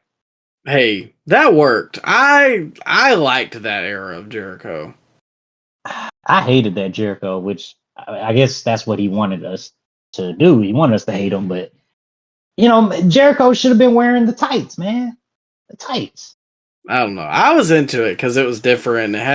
It just kind of had that cocky douchebaggery that he was going for at the time. It worked. It worked for him. I hated him.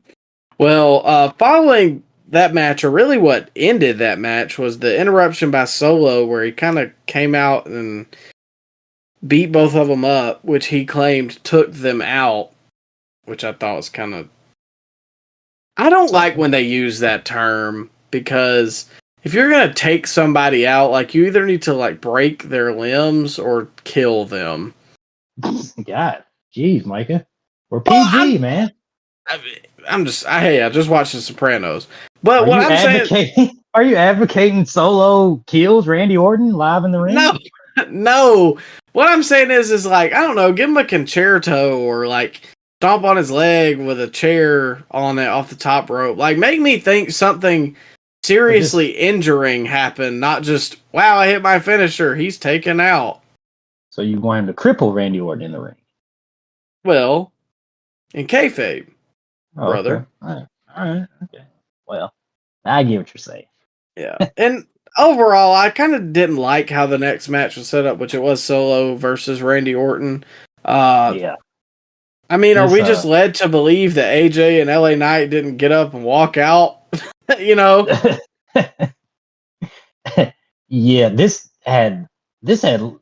was shorter than the LA Knight AJ Styles match. It felt like these guys were running low on time too. Yeah, which it did go through a commercial break too. I don't think AJ and LA Knight did, but yeah, it definitely felt rushed at the end. Because this also pretty much ended with an angle. I mean, Randy did pick up the win after a little bit of distraction from a AJ and LA Knight run in. Ultimately, I thought it was an interesting ending to SmackDown. Nothing crazy. I thought, and I don't mean this as a knock, I think Randy's on a best hits tour, and there's nothing wrong with that. But, like, he's at that point in his career, man. If he does that quick side slam, the off the middle rope DDT, and the RKO, hey, we can call it a night. Hey, doesn't it look like when he does that DDT that it's causing him pain when he does it? A little bit, yeah. Yeah. Like he'll yell in pain while he's draping the guy over. Like it's just so funny to see. I don't know. The crowd loves it, but it's hilarious. Yeah, because he goes through this like emotional toll of like, should I or should I not? Like you see it all on his face, and then he slams him, and it's like, that was it. Whoa, Mikey! You know what that is? The voices. Oh, yeah, through the alley, you slammed it down. That's the voices, man. Okay. They're in there. They're in his head. I gotta say, I do love that clip of him off that Heels documentary or miniseries that they did, where he like gets himself into character. It's pretty terrifying, but it's kind of cool. Oh yeah, that was a good episode too. Yeah, some of them were needless, but some of those were really good. Like the Stephanie McMahon one. Who asked for that? Wasn't there another one? Was it like? No, I'm thinking of their rivalries. It was Stephanie and Brie Bella or something like that. Yeah, but you didn't even have Triple H in the Greatest Heels documentary. Like, come on, man. Yeah, well, Triple H is probably like a top 3. Yeah. I got one last question for you for all of SmackDown. What you got? There any chance Roman stacks all 3 of them? Oh my God. Well, with Roman, there's always a chance. He's stacked Edge and Daniel Bryan. He sent Daniel Bryan to AEW. He beat Goldberg. He beat Brock. It's not out the realm of possibility he does that. Other than LA Knight eating a pin, which I don't want, I wouldn't hate that. Like, say Randy hits AJ with the RKO. Wait, you're advocating for this, Mike? It would make for a cool moment. Only if Jacob Fatu comes out and cripples Randy Orton like you were advocating for earlier on in the show. If that happens, okay. But Roman shouldn't be spearing all 3 guys and stacking them on top of each other. No. That's all. I'm saying, like, if Randy RKO, well, no, it probably wouldn't happen like that. Okay, say LA Knight hits AJ with the BFT, and Randy hits LA Knight with the RKO, and then Roman comes in with the spear. That way, it's not really all Roman's fault. He's just kind of picking up the scraps, and then he stacks them and wins. Stacks all 3. Yeah. Doesn't that look ridiculous? I don't know. I don't want that. I mean, maybe if AJ takes the pin. If AJ takes the pin, that's what should happen. But that's what needs to happen. It should be LA. It should be AJ taking the pin. Yeah, I think that's what he's there for, the fall guy. Well, we fell. I don't know where I was going with that, to be honest with you. Monday Night Raw. We fell into Monday night. Yeah, there we go. It's getting late. It's 2 a.m. I don't know if you can tell. Yeah. All right, so Monday Night Raw was definitely something that happened, and it definitely happened on January 22nd, the Raw before Royal Rumble. To open up the show was the big impending announcement of the fate of Seth Rollins and the World Heavyweight Championship. So he comes out in a boot, and he is definitely limping. Not a boot, a knee brace, I'm sorry. He is definitely limping heavily. He goes through kind of the motions, this happened to me, here's what's happening, I tore my meniscus, think it was his MCL as well, slight tear on the MCL, something like that. And he kind of goes through it all and what the future is going to look like for Seth Rollins as we go to WrestleMania, but more importantly, Royal Rumble. Before he can get out the final verdict, the longest reigning Intercontinental Champion of all time, Gunther, interrupts. Oh, I forgot to mention, AEW Collision happened on Saturday. Just like I forgot to mention it. I watched it, but I mean, it was very forgettable. Yeah, it happened. I know that. It did happen. There was just a lot of squash matches and nothing really egregious nor memorable happened. We'll make up for it. We'll watch the 6-way cage match that they're doing on Saturday. We'll make up for it. Okay. Well, oh no, brother. I'm going to be gassed after Royal Rumble. Dang. I forgot. That's Rumble weekend. Okay, we won't make up for it this weekend. Next weekend, we'll watch some part of Collision. We'll see. Maybe the one match I can slide in later, but I know I'm going to be gassed after Royal Rumble. You know what? I think you talked me out of watching Collision. Do we really need to cover Collision anymore? I think they giving up on Collision. We'll see. I'll tune in and see how it is. But if you've never been to a live wrestling event, ladies and gentlemen, you need to go. There is truly no exhaustion. There are 3 levels of exhausted. The first is like getting off work after a long shift. Like you pull a 12-hour shift at work, you come home, that's pretty tired.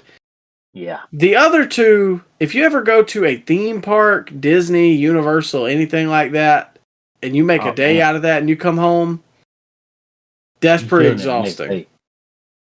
Your legs hurt the next day. But going to a wrestling event and the feeling once you make it back to your hotel room or drive home, Jesus.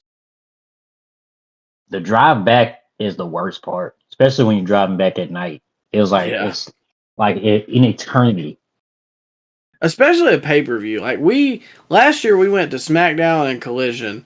That was a long drive. They were around 4. But dude, that drive after AEW Revolution 2022 was 6 hours. And it was straight after the pay-per-view too. We went home and oh my God, I was tired. And we were just going one state over. Like that's crazy to think about that Florida is that large that we drove 6 hours. Oh yeah, I think it takes like a full 12 or 24 to drive just across Texas. My God. Jesus. So crazy. Yeah, it's ridiculous. But anyways, opening up the show, like I said, Gunther interrupted Seth Rollins and basically told him that it doesn't matter if your leg is jacked up or not. I'm coming for you in the Royal Rumble, or I'm coming for your World Heavyweight Championship. Gunther declared himself for the Rumble and declared that he will be the winner, which Seth then in turn explained, I'm not here to vacate my title. I'm here to tell you that no matter what, I will be there at WrestleMania. So a couple talking points real quick. I just feel like I had to set that up. I thought Seth did a good job here working the crowd. They bit all the fakes, especially him holding the actual reveal of what his plans were till after Gunther happened, even if it was kind of telegraphed. And lastly, I think Gunther can improve on the mic, but by no means is he the worst.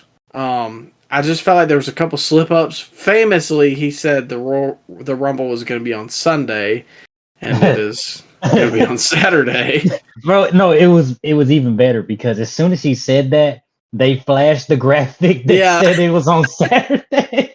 And then Cole, immediately after the segment was over, he corrected him and said, the Rumble is actually going to be on Saturday, not Sunday. On Saturday, you guys. Like, I thought that was hilarious. Yeah, the timing of the little like Royal Rumble blurb that they put up there was the best thing in the world. It made me think of the Pizza Hut ad after Nick Gage was slicing Jericho. That was Domino's. Domino's. Oh well, yeah, same thing. No, just kidding. Oh, Domino's is the yeah. best. Whoa, Pizza Hut on top, son. Come on now. Whoa, no, Pizza Hut got more grease than like somebody who ain't bathed in 3 days. That's what adds to the flavor, son. And then they get the stuffed cheese crust at the end. Come on, man. You don't like the stuffed cheese crust? No, I do like stuffed cheese crust, but no, Pizza Hut is so greasy. Domino's on top. There's no reason Domino's shouldn't have stuffed cheese crust. Like why don't they have that on their pizza? They got some stuffed crust. I'm sure you can add it. No, you can't like have a pizza and you have the the end pieces are stuffed with mozzarella cheese, Micah. That's the best part. Most pizza chains have that. Why doesn't Domino's have that? You can't. You're telling me you can't get stuffed crust at all at Domino's? No, you can. You can get it at Little Caesar. You can get it at Pizza Hut. You get it at Papa John's, but you can't get it at Domino's. What are you doing? Come on, Domino's, get with it. I cannot believe that. I have to look this up because I don't. Oh man, I'm a connoisseur of my pizza, man, and I go Marco's number one. Oh, okay. That's valid because Marco's if you ain't got a Marco's pizza close to you, you're missing out. That's heat. That is on top as far as pizza restaurant chains. Like it's just great pizza in general. Yeah, but yeah, Marco's on top. Marco's number one by far. They really don't have. Wow, no, they don't, man. I wouldn't lie to you. I know. I couldn't believe I'm that. flying. And my feet ain't left the ground. But hey, where was Damian Priest at? Where was Damian Priest during this segment? Priest. Exactly my He's thought. on crutches. He's on crutches. Come on down. What are you doing, Priest? Come on, man. That's a little plot hole that I don't know. Come on now. All time bad booking. He should have at least came out there in some. Bro, he was in the ring. He was in a knee brace. Damian Priest was fresh. Damian Priest was training for his match. He was going out later on. Why couldn't he just come on down right now? Was he not in the building yet, Micah? I mean, I don't know because he was in a segment not that long after. But I feel like they might could have got away with it if like Gunther stopped him in terms of maybe like Gunther was like just beat him up. That would have been funny, but it probably like a jabroni. That or you kind of know Gunther is like this, the ring is sacred type guy. Like that might offend him. Him trying to pick the bones off of a wounded bird. Or the meat off a wounded bird. You know what I'm saying? Yeah, I guess. Or they could have like covered for it by having Adam Pearce say in the backstage segment that while Seth Rollins is healing from injury, he is off limits from a Money in the Bank cash in or something like that. They could have had a segment like that. Yeah, but instead they just make Priest look like a goof, and nothing really has made him feel like he's ready for main event. So, I gotta say though, they must be really confident that Seth is gonna be ready for WrestleMania. I read something the other day that like a meniscus tear takes like 3 to 4 weeks to come back from. So hopefully he's good to go. If for some reason they catch a hitch in his recovery, I don't know what they're going to do. And it's crazy because he had this same type injury going into WrestleMania 33 against Triple H. Like almost an exact replica. Like he got hurt maybe 2 months before the show, and then everybody would say, oh, he might miss WrestleMania. But then they made a storyline out of his injury, and they had a boring match where Triple H targeted the injury, and he ended up beating him, and he called himself the King Slayer for like 6 or 7 months after that, which is something. But yeah, man, Seth and that knee, it just can't get right. He just cannot come into WrestleMania as champion. No. Well, speaking of Damian Priest, he was backstage a little bit later with a interview, and there wasn't a whole lot here. He was basically talking about the match coming up with Drew McIntyre. I also thought it was kind of stupid that the interviewer wouldn't ask him, hey, now that Seth's injured, what do you plan to do with the Money in the Bank? But whatever. I think they were just trying to avoid it. But he was kind of fumbling a little bit here. I don't know if maybe the R-Truth interplay right here threw him off, but I don't think he's beaten the allegations that he's not ready for the main event scene. He gets a little lost on those live promos. I'll admit that. Yeah. And I want to like him. Like, I was kind of behind him when he won the Money in the Bank, but now... Oh, yeah. He has the look. He sounds like his voice sounds like somebody on, I don't know, man, a D&D character or something. You know, he has that. Yeah, he's got a menacing, very menacing voice. Like, he could be a voice actor on Mortal Kombat or something. I don't know.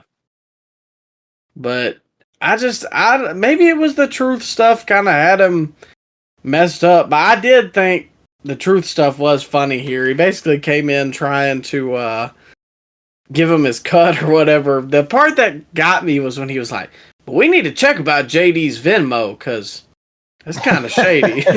I think we all know that guy whose Venmo history you don't want to look through. Oh, man. It just cracked me up, too, because... okay, also something with JD that cracked me up with this show was earlier, they had a backstage segment with, like, Rhea and Finn and JD, whatever. I think Finn said, or maybe it was who knows? It was Priest. It was Priest, wasn't it? He said, stop going in Adam Pearce's office. Oh, no, that's not even what I'm talking about. I'm talking about... somebody said she had a big head, and she said, you hear that, JD? I've got a big head. Oh, yeah, I forgot about that. That was good, too. Low blow. Yeah, well, I mean, no lies detected. Tell me when I'm telling lies. Well, you'd be telling a lie if you said the next match was bad, and it honestly stole the show, because I was not expecting much from it, but it was Chad Gable versus Ivar. Wow, you watched this. I did. I gave it a chance because you told me to. I'm surprised. Well, you got to tell me how it went because I didn't catch it. What? I didn't catch it, man. I said that people were saying it was good, but I figured you were going to skip it, so I skipped it. I gave it a chance because you told me it was good. I said people were saying it was good. I didn't say I said it was good. Was it good? I thoroughly enjoyed it. It wasn't the best thing I've ever seen, but for two lower mid-card guys, I thought it was pretty solid.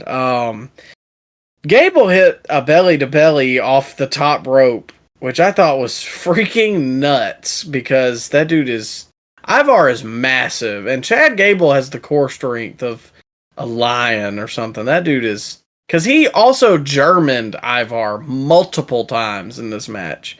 And that was also the way they came out of commercial. We came back to commercial and they were on the top rope and then just boom, belly to belly.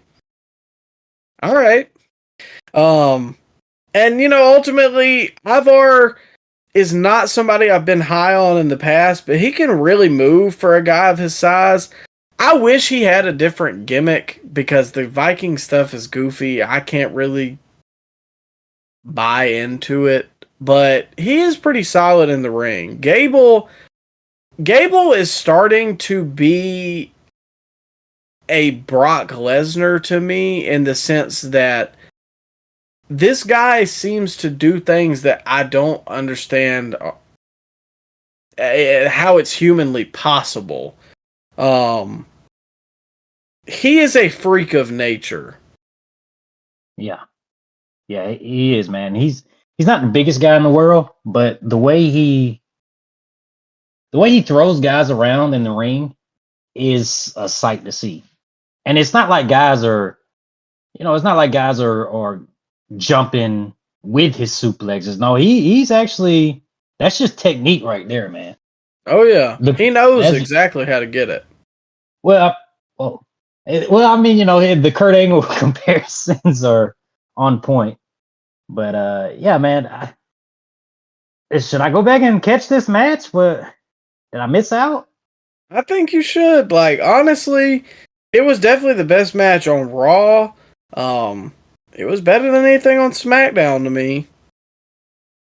Well, I mean, SmackDown didn't really have any matches, but Well, yeah, Ivar, I like Ivar. He's if they had more tag teams, I think they could have worked as the Vikings, but they don't really have a lot of tag teams that you care about. yeah. I did think it was kind of odd that Ivar got the win here, though. He's been beating all of them. He Good beat lord. Tozawa. He beat Otis. Well, actually, no. I think Tozawa beat him. Yeah, I think he did, because I saw something on Twitter that was like Rare Tozawa W or something like that. I think he rolled him up or something to that effect. But he did beat Otis, and he beat. You say he beat Chad here, right? Yeah, I think there was some. I mean, it's been a couple days, but I want to say there was some like outside something. Can you see a match with him and Gunther down the road? Ivar? Ivar? Yeah, I think they could put something on good. It probably won't be a pay-per-view match, but I can see it. I can see it being a main event of Raw. Yeah, I mean they would have a good match. The build or whatever, and like you said, probably not for a pay per view, but just a one off. It would probably be solid.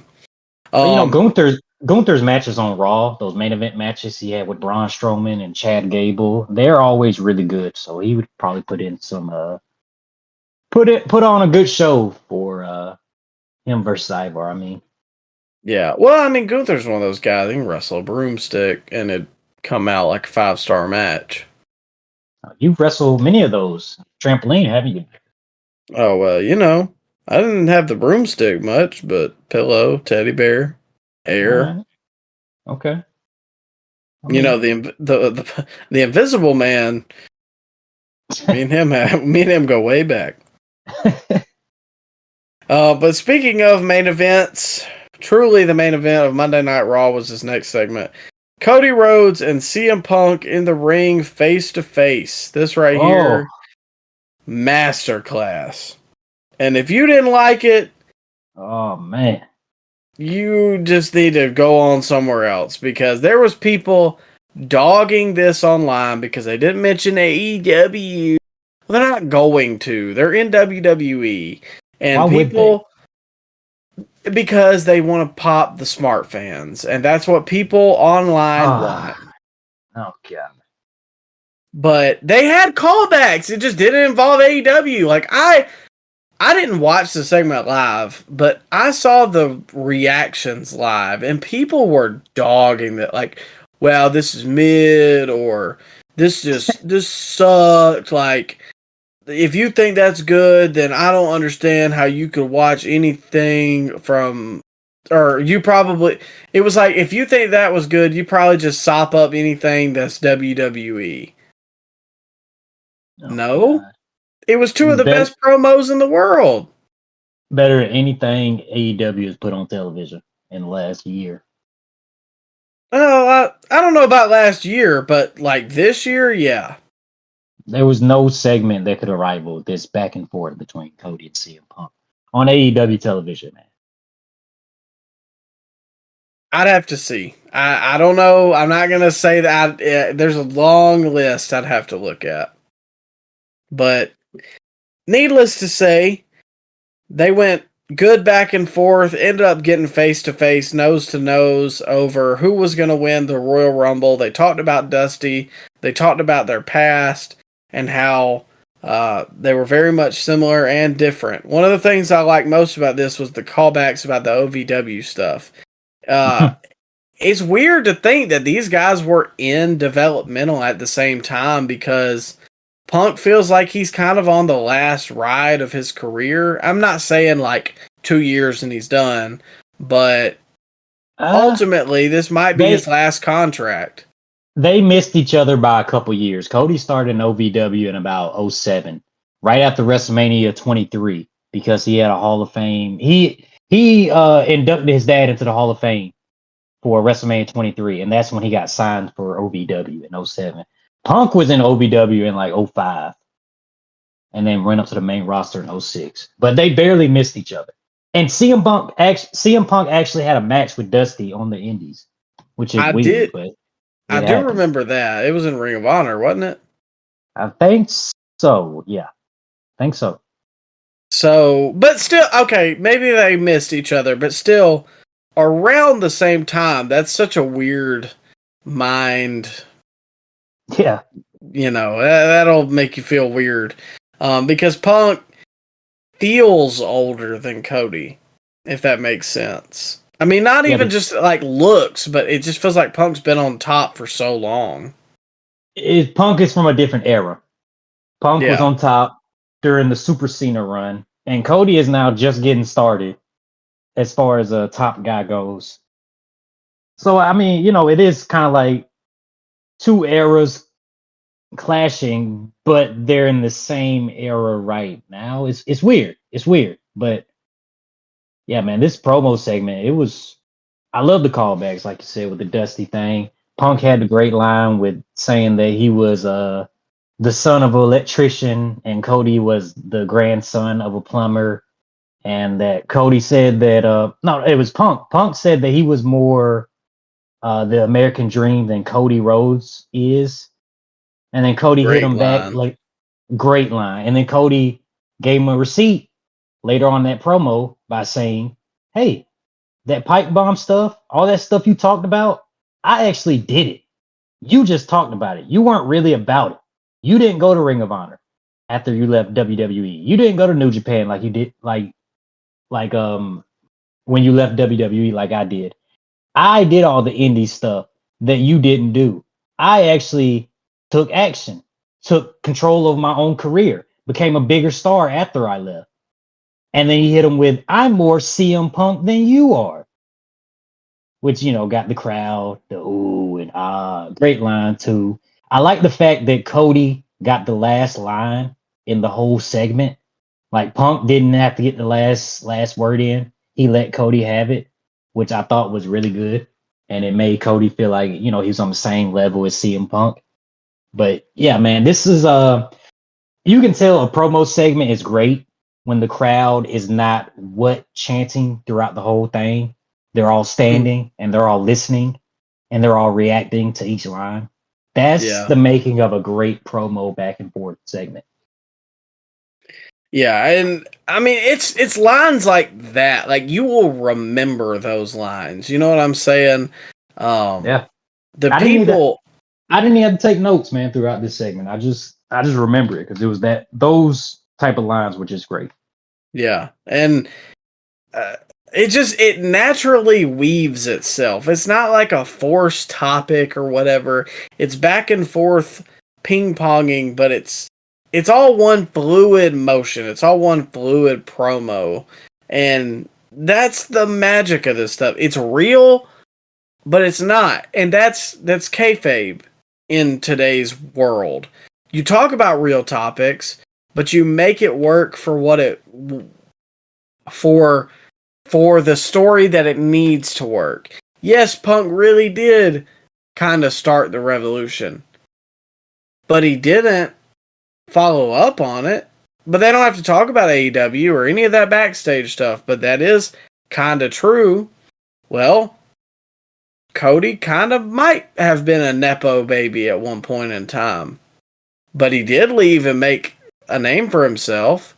Punk just happened to make the name for himself as, you know, a starter. So that stuff, it's real, but it's not, if that makes sense. And like you said, so many great lines. Absolutely the best promo segment of the year so far. Goosebumps when they threw the mics down and faced off. Just huge stars with bomb after bomb, and that is WWE right now. They have the stars, they're using them, they're stoking the fire. One of the lines that I loved the most, those two were great, but when Punk was talking about You've done all this for a year to get yourself over. You've done all this. You sell all the merch. You got all the fans behind you. Everybody loves you. It's your moment. And here comes a bigger star to take it all away from you. That is a great nod to Punk himself, but also the fact that The Rock might be coming back. Yeah. Yeah, and the fact that all the fans, they were mad and angry because Punk didn't say something like, "Oh, I beat up your EVP friends in the other company." Bro, if he would have said something like that, you have fans on WWE that watch WWE that aren't chronically online that know about this type of stuff.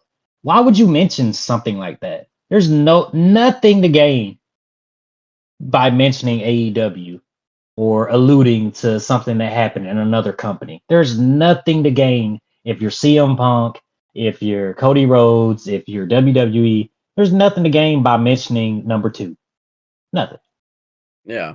And I mean, like I said, it would have popped the smart fans. It would have got shared online, but ultimately, this promo was just as good with or without that. Would that have been a cool moment? Yeah.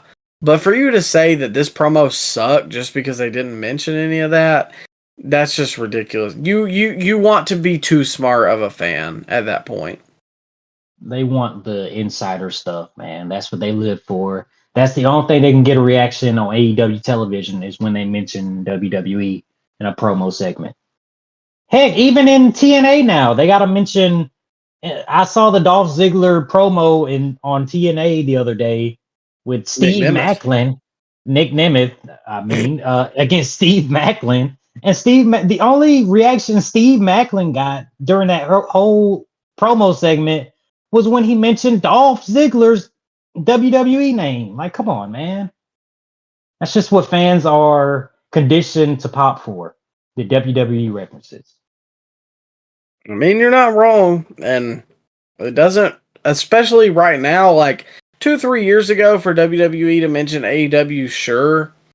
But right now, they're like so white hot, it doesn't matter. They don't need to because they don't need a cheap pop. They can have the guys go in there and cut the promo that they did and it accomplished everything they would have accomplished if they mentioned them or not. So, number 2, AEW's number 2, literally.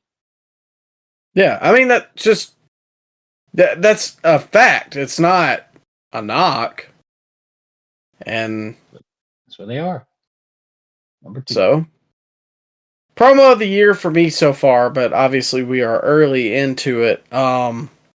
Great stuff. I'm very excited for Royal Rumble this weekend.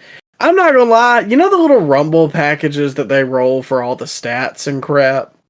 Rumble by the numbers. Yeah, I know what you're talking about. I am a sucker for those. I watched every one of them.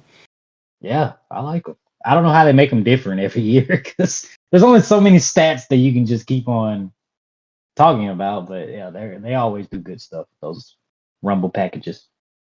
I feel like it scratches that part of my brain that scratches that part when I play My League on 2K and you like look at like the analytics or whatever and you're like, well, this guy has and you're like, well, this guy has a good defensive, plus minus. I'll add him. Yeah. Oh man, I'm a sucker for the stats too, man. I like the secondary stats like that too. And man, I don't know why, but like that, I'm not as good about it with like football games, but man, the My Leagues, I used to be crazy about that crap. Yeah. Even when I play sports video game now, I always check on the stats like, hey, quarterback's doing this. I don't know. That's not realistic enough. Let me turn down his sliders a little bit. Yeah, I'm the same way. Yeah, I'll do stuff like that. But speaking of backstage segments, promo packages, did you see Hogan alluding to he might be coming in in the Royal Rumble this Saturday, Micah? Did you see that? Oh man, he's got one more left in him. You never know. We know he's in Tampa. Are you popping if he comes out? Bro, if I hear Real American, I'm ripping off the t-shirt. I'm all in. Look, I know Hogan is a hot topic, and if you feel... I'm not Can you going to tell imagine? any. Well, Can you imagine? that's what I'm about to say. I'm not going to tell anybody how to feel about Hulk Hogan because it's not my place. But if Real American plays and I get to see Hulk Hogan in the ring, I'm not gonna lie, I never thought in my life I would see Hulk Hogan wrestle. So, bro, they would have to bring out regardless, the golf cart to get them to the ring. oh man, hey, bring back the little WrestleMania tiny rings. Wait, aren't you golf cart licensed, Micah? Maybe you could drive them up there. Hey, I do have my license. All right, okay. Drive the Hulkster. I'd do it for maybe for some memorabilia from the Hogan's Beach Shop, brother. You gotta promote Scoop Slam podcast on the side of the golf cart or something. Oh, okay, maybe he can put on one of his hoodies. Okay. We know the Hulkster's always got the merch. He's saving lives out there, and he's got the NWO merch on. Look like you got yourself into a sticky situation, brother. Hogan saving lives. Well, hopefully he won't be saving any lives if he decides to get in the Rumble. But to close out Monday Night Raw, the main event is 2:30 in the morning, ladies and gentlemen. So I'm sorry if these transitions are not making any sense anymore. Damian Priest versus Drew McIntyre was the main event to this show. Did you happen to watch this, Ryan? It was on. I didn't retain much of it. I'm going to hit this real quick because we still got predictions to go through. And is anybody really going to be upset if I don't hit this? The match was kind of there.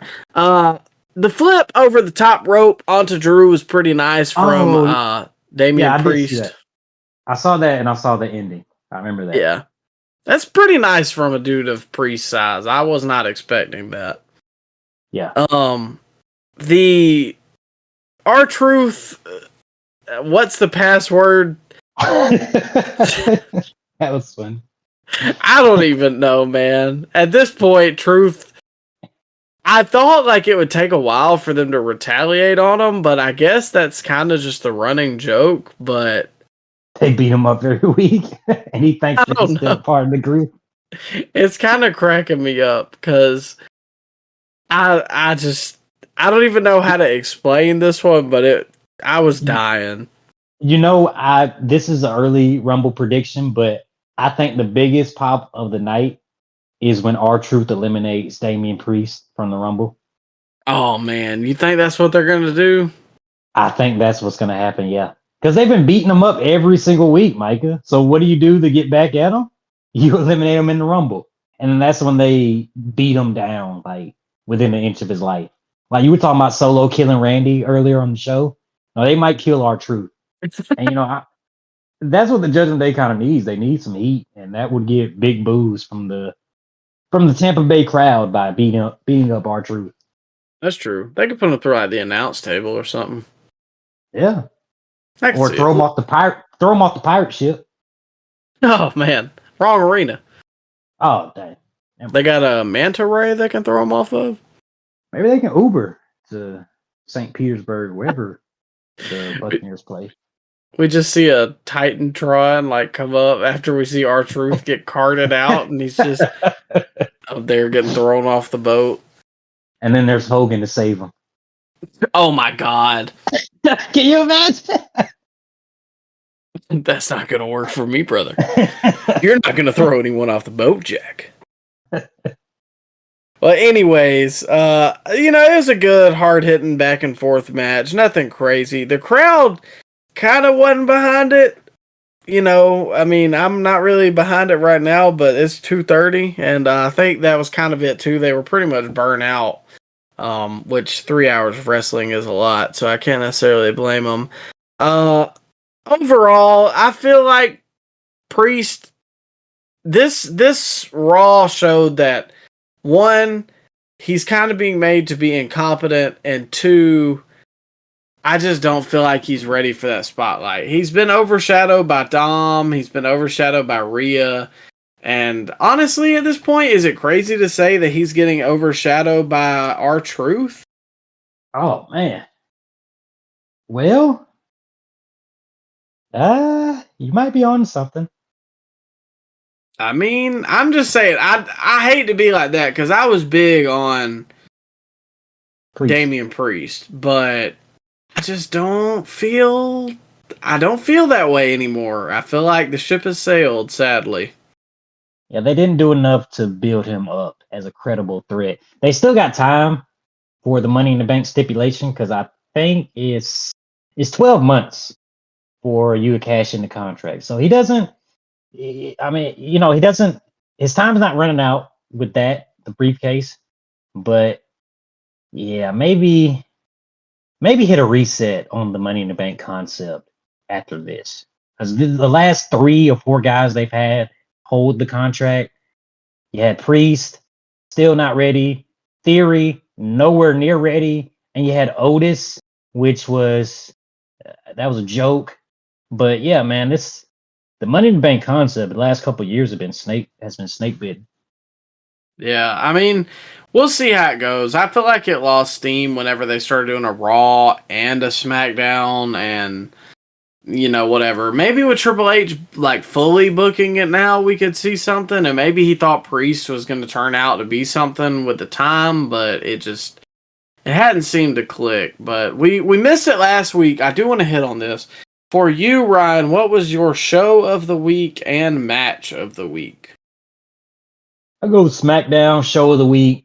I go match of the week. Christian versus Goldust.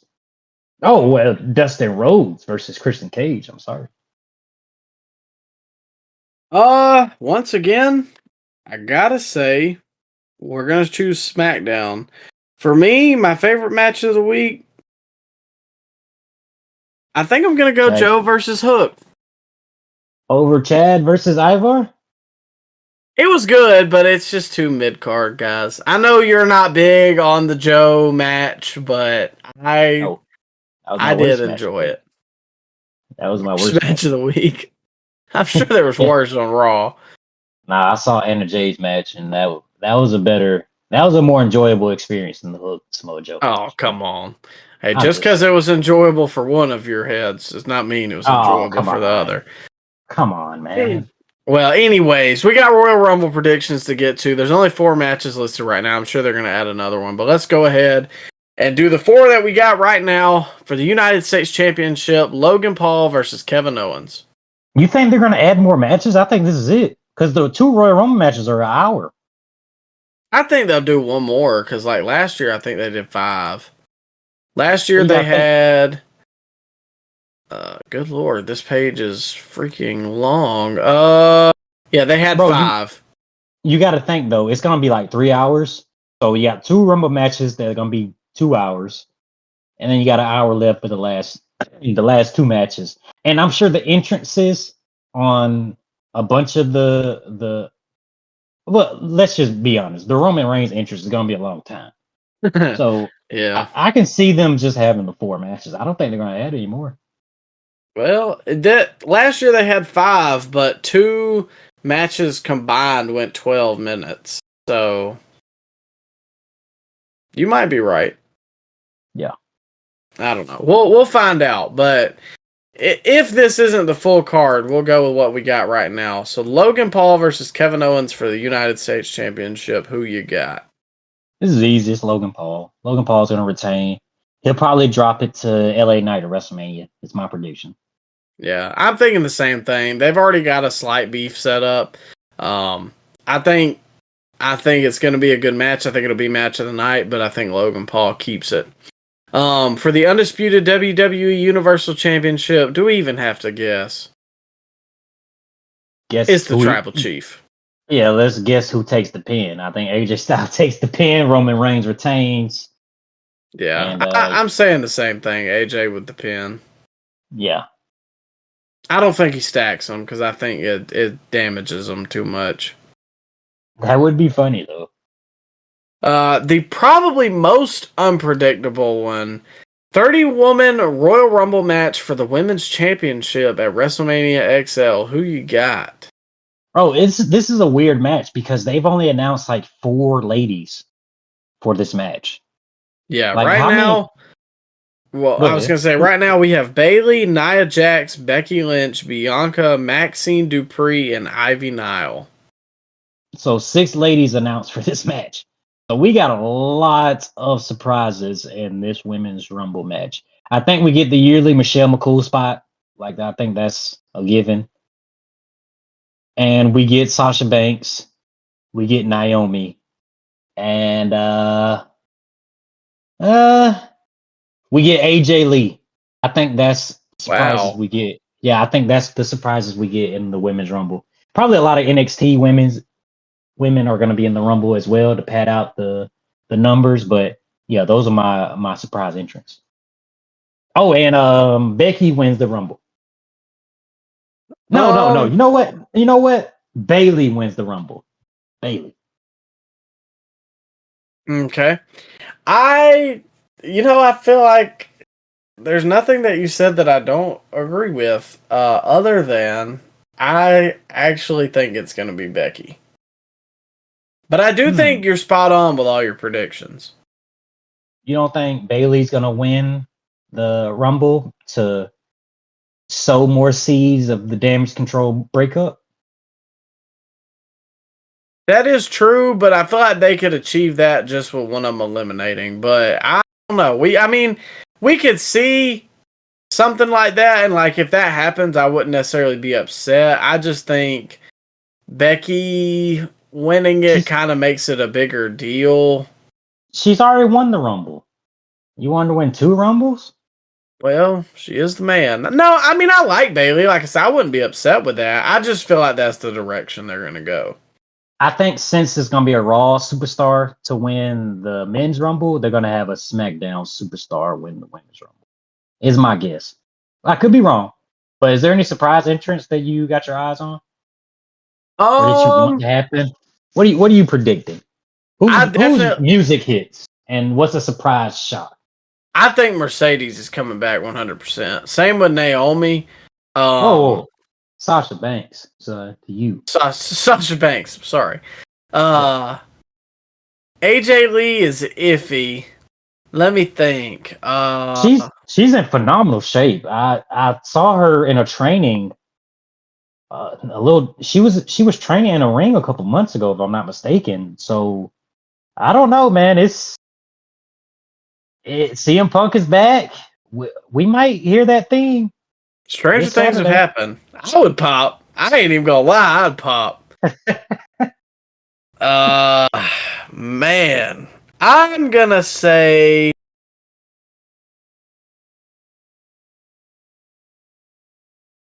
I think Melina comes back. Oh, again? Yeah, I think we see Melina. Okay. Well, they got a lot of room for surprise entrants as far as the women's go. Yeah. I think definitely Tiffany Stratton, Cora Jade got hurt. What's the other? Roxanne. We'll probably see all that. Oh, Nikita. Oh, you know I'm gonna be there for Nikita. God. You're gonna be all hot and bothered up there. No. I got a prediction. I tell you what. Oh. I retract my Melina statement. You're out on her. Mandy Rose. Wow. She didn't. I saw a little not a backstage. I saw a clip of her online. Well, of an interview she had online about for me. Yeah. Where she said that she wouldn't rule out a return to WWE. So I can see it. Maybe a one-off. I can see it. She makes more money doing the OnlyFans stuff or the Fansly stuff, wherever the site she's on. And I mean, I'm pretty sure some of the UFC women do that, so I don't think it's as big of a hang up now as it used to be. But I don't know. We'll see. But I feel like that's in the works. But for what we presume to be the main event, the men's Royal Rumble match to determine who will go to WrestleMania XL for World Championship match. Who you got, Ryan? Bro, it seems like SmackDown didn't do anything to build up the Rumble match. It's just been Raw doing all the heavy lifting for the build up to the Rumble They match. only have one confirmed. That's what I'm saying, man. There's no entry from the SmackDown side about the Rumble match. So I feel like this is clearly a Raw guy that's going to win this. I think as far as surprises go, we get Mr. Kennedy, maybe a Ken Shamrock I can see. And I'm going with one Phil Brooks to win the Royal Rumble. Interesting. After 10 long years of him walking out on the company, almost to the day, he comes back, wins the Royal Rumble, and we're going to be there to see it. Well, I gotta say, Yeah. I agree with you. I feel like Shamrock is one that's kind of been rumored. Mr. Kennedy? Mr. Kennedy, maybe. I wouldn't rule that out. I'm gonna guess Chris Masters as well. Oh, man, I like Chris Masters. Yeah. All right.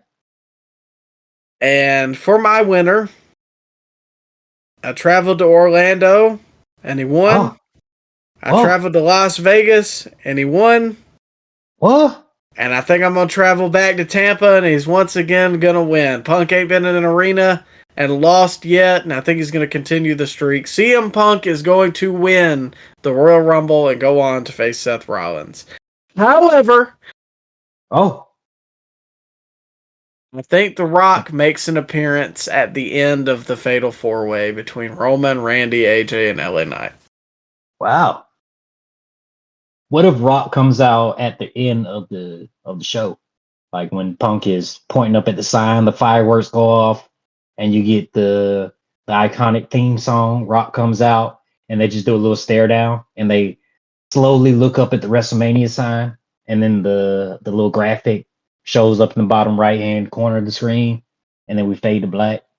That could be something. I mean, I think that would be really, really cool, but I don't know that I think that's what's going to happen. I think it's weird. If the Rumble goes on before that Fatal 4-Way match, The Rock coming out to me is a lock. Oh, yeah. Yeah, I can see it. But if the Rumble goes on last, I don't know that they have Rock come out before the Rumble. So you might be right that him and Punk would do a face-off or something. I don't know. It's interesting. Rumble is very interesting this year, and the fact that we get to be there is even better. It's still crazy because this is Punk's first match back. Yeah. So the crowd heat is going to be electric when he comes out, when his music hits, when he finally gets in the ring and locks up with, I don't know, Cody Rhodes, or locks up with Drew McIntyre, locks up with Jey Uso. It's going to be electric, that Royal Rumble match. And the final three is going to be even better because it could be Rock, it could be Sami Zayn, it could be Punk, it could be a lot of guys. And you could believably see them in the main event of WrestleMania. Oh, yeah. It's going to be very fun. 40,000 people there. I am extremely excited, and we both only got one more day of work left, so that's a good thing. But in the meantime, make sure to check out our social media. It's at ScoopSlamPod on Instagram, Twitter, all that good stuff. Might have some exclusive posts or whatever while we're in Tampa. So, check that out. If you see us out and about, we'll take pictures, shake hands, sign autographs, whatever. Kiss babies. Kiss babies. We're politicians. But in all seriousness, we hope you have a good time. Enjoy the pay-per-view this weekend. We know we will. Anybody who's traveling there, we hope you have safe travels. Once again, make sure to follow us, Instagram, Twitter, Facebook, whatever. Tell your friends about us. Hope you enjoyed this episode. Take care of yourself. Have a great weekend.